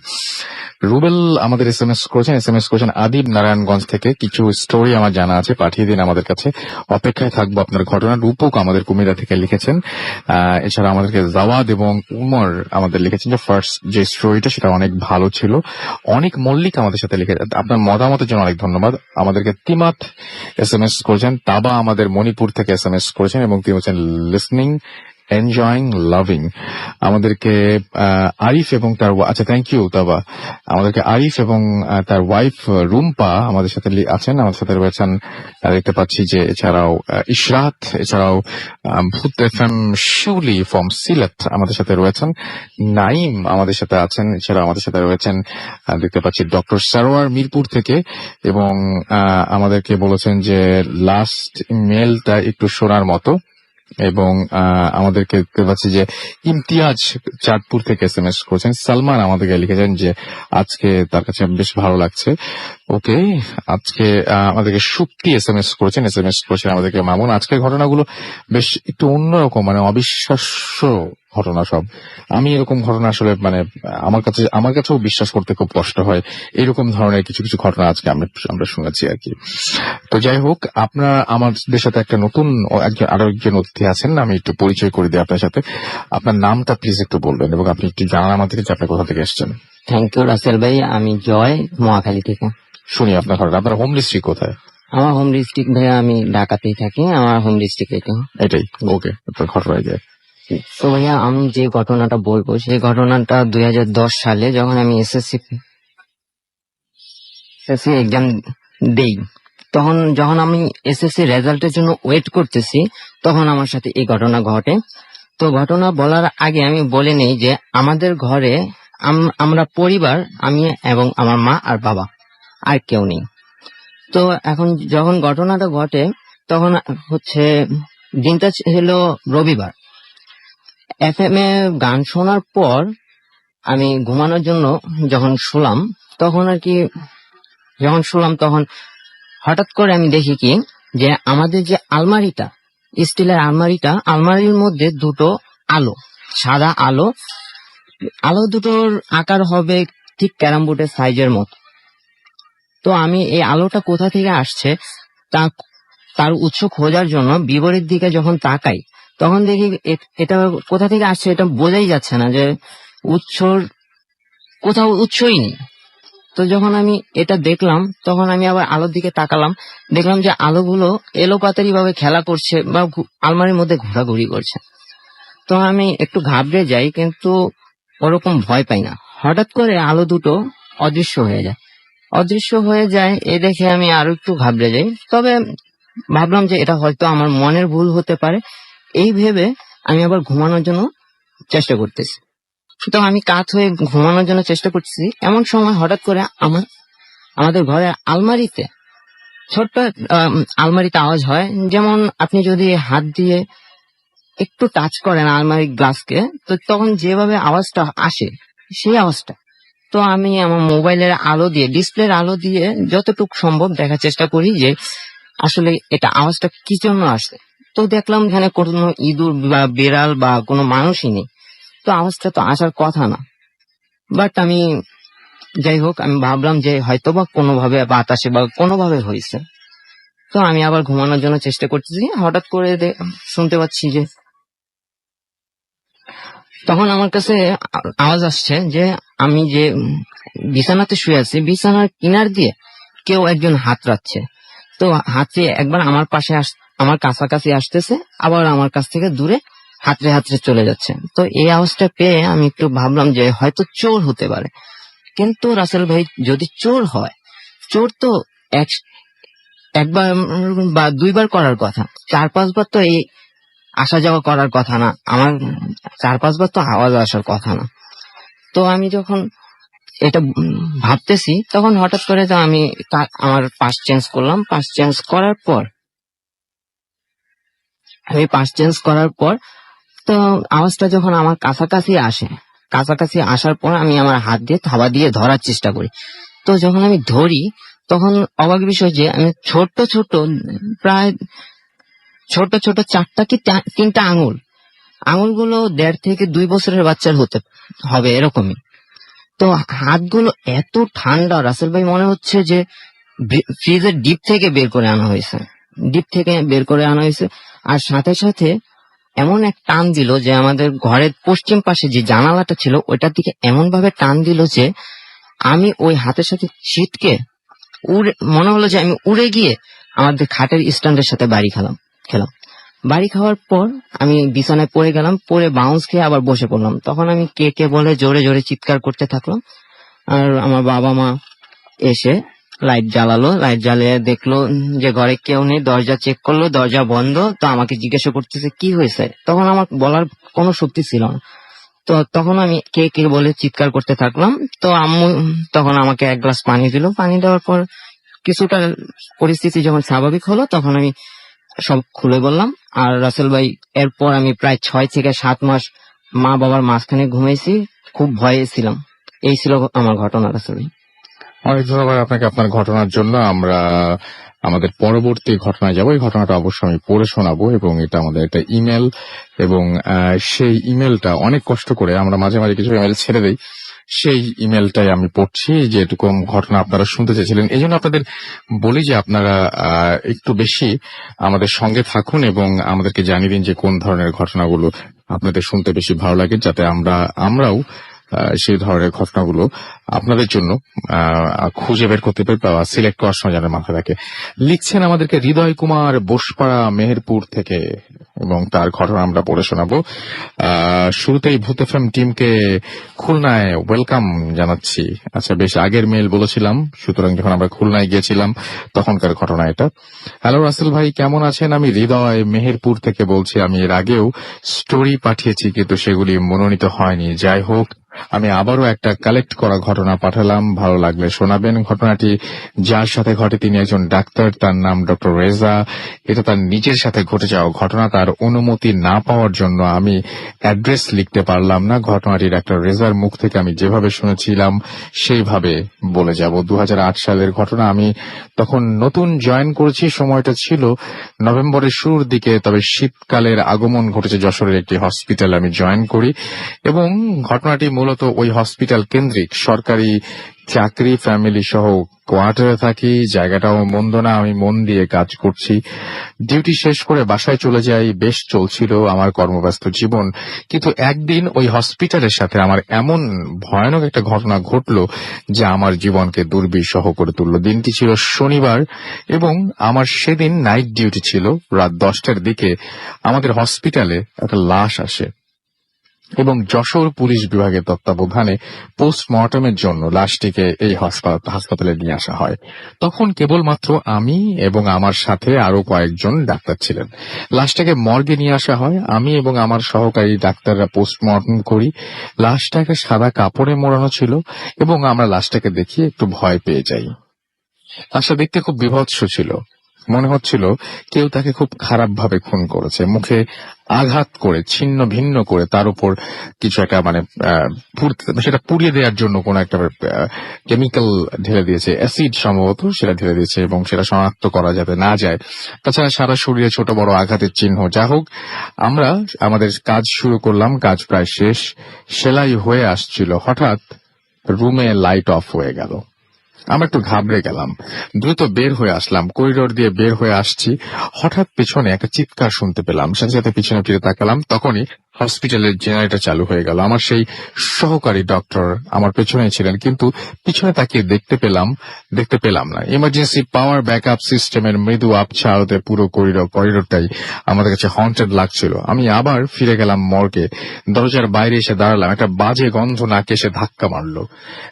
দরজা দিয়ে ঢুকে যা দেখলাম সেই দৃশ্য মনে পড়লে আজও গায়ে কাঁটা দিয়ে ওঠে। আমি দেখলাম সহকারী মেঝেতে পড়ে আছে, আমার টেবিলের সেই লাশটার ওপর কালো মানুষের মতো কিছু একটা বসে সেই লাশটাকে খাচ্ছে, আর সেই তার চোখ দুটো ভয়ানক, এবং সে চোখ আমার দিকে তাকালো এবং হাতটা তুললো। এই দৃশ্য দেখার পরে আমি জোরে একটা চিৎকার দিই এবং সেন্সলেস হয়ে পড়ে যাই। জ্ঞান ফেরার পর আমি নিজেকে হাসপাতালের বেডে পাই এবং আমাকে ঘিরে অনেক মানুষ দাঁড়িয়ে আছে। আমি আমার সেই সহকারী ডক্টরের কথা বলতে তারা বলল যে আমার চিৎকার শুনে হাসপাতালের স্টাফ, কয়েকজন নার্স পোস্টমর্টম রুমে ছুটে যায় এবং সেখানে তারা শুধু আমাকে মেঝেতে পড়ে থাকতে দেখে, কিন্তু আমার সেই সহকারী ডক্টরকে তারা খুঁজে পায়নি।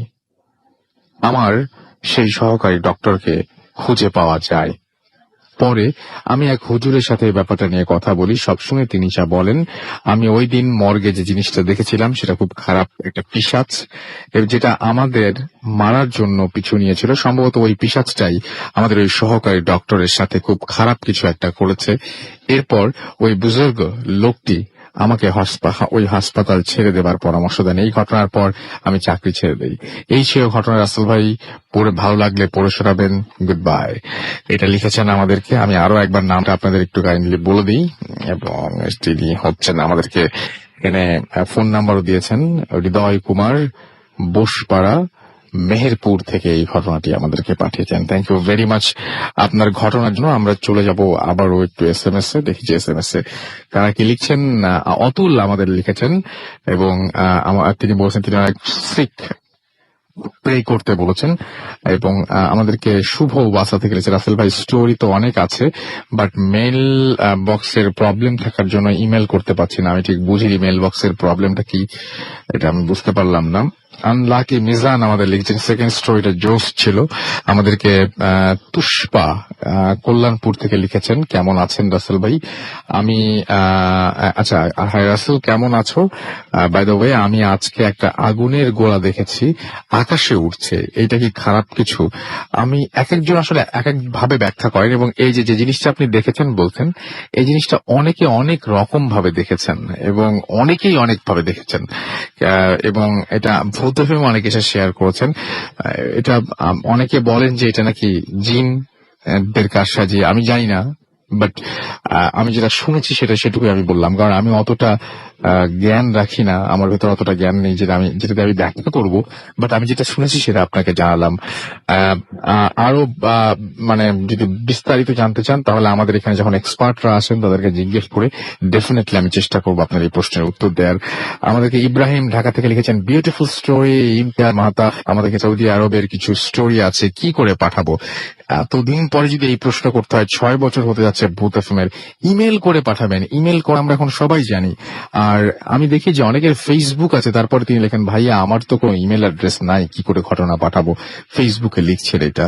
ভাই, ফেসবুকে কি আজকে মানে আমি জানি না, ফেসবুকে কি আসলে ইমেল ছাড়া কি ফেসবুক খোলা যায়? আচ্ছা, এখন খোলা যায় বোধহয়, সেই জন্য বোধহয় এই ব্যাপারটা। আমরা তো বেশ পুরনো হয়ে গেছে এখন, আমাদের সময় ফেসবুক খুলতে তো ইমেল অ্যাড্রেস লাগতো।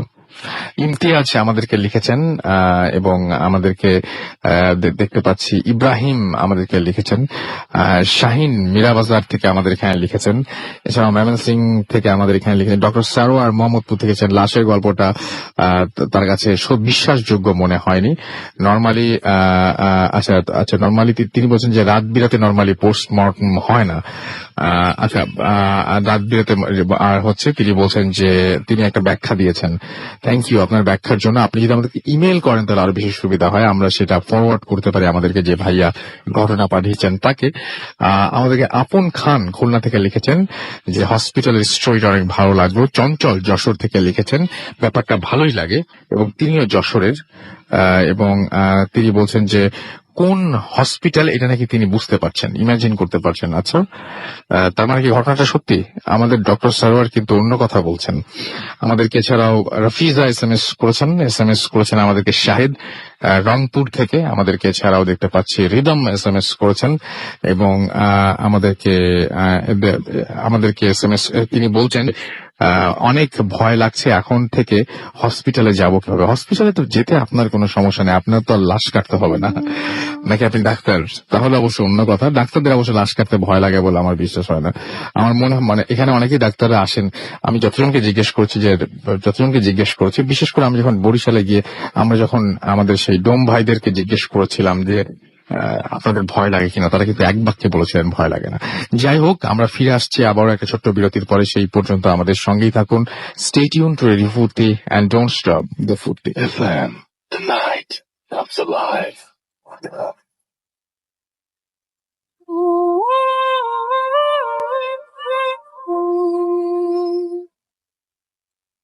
The night comes live with গ্রামীণ ফোন।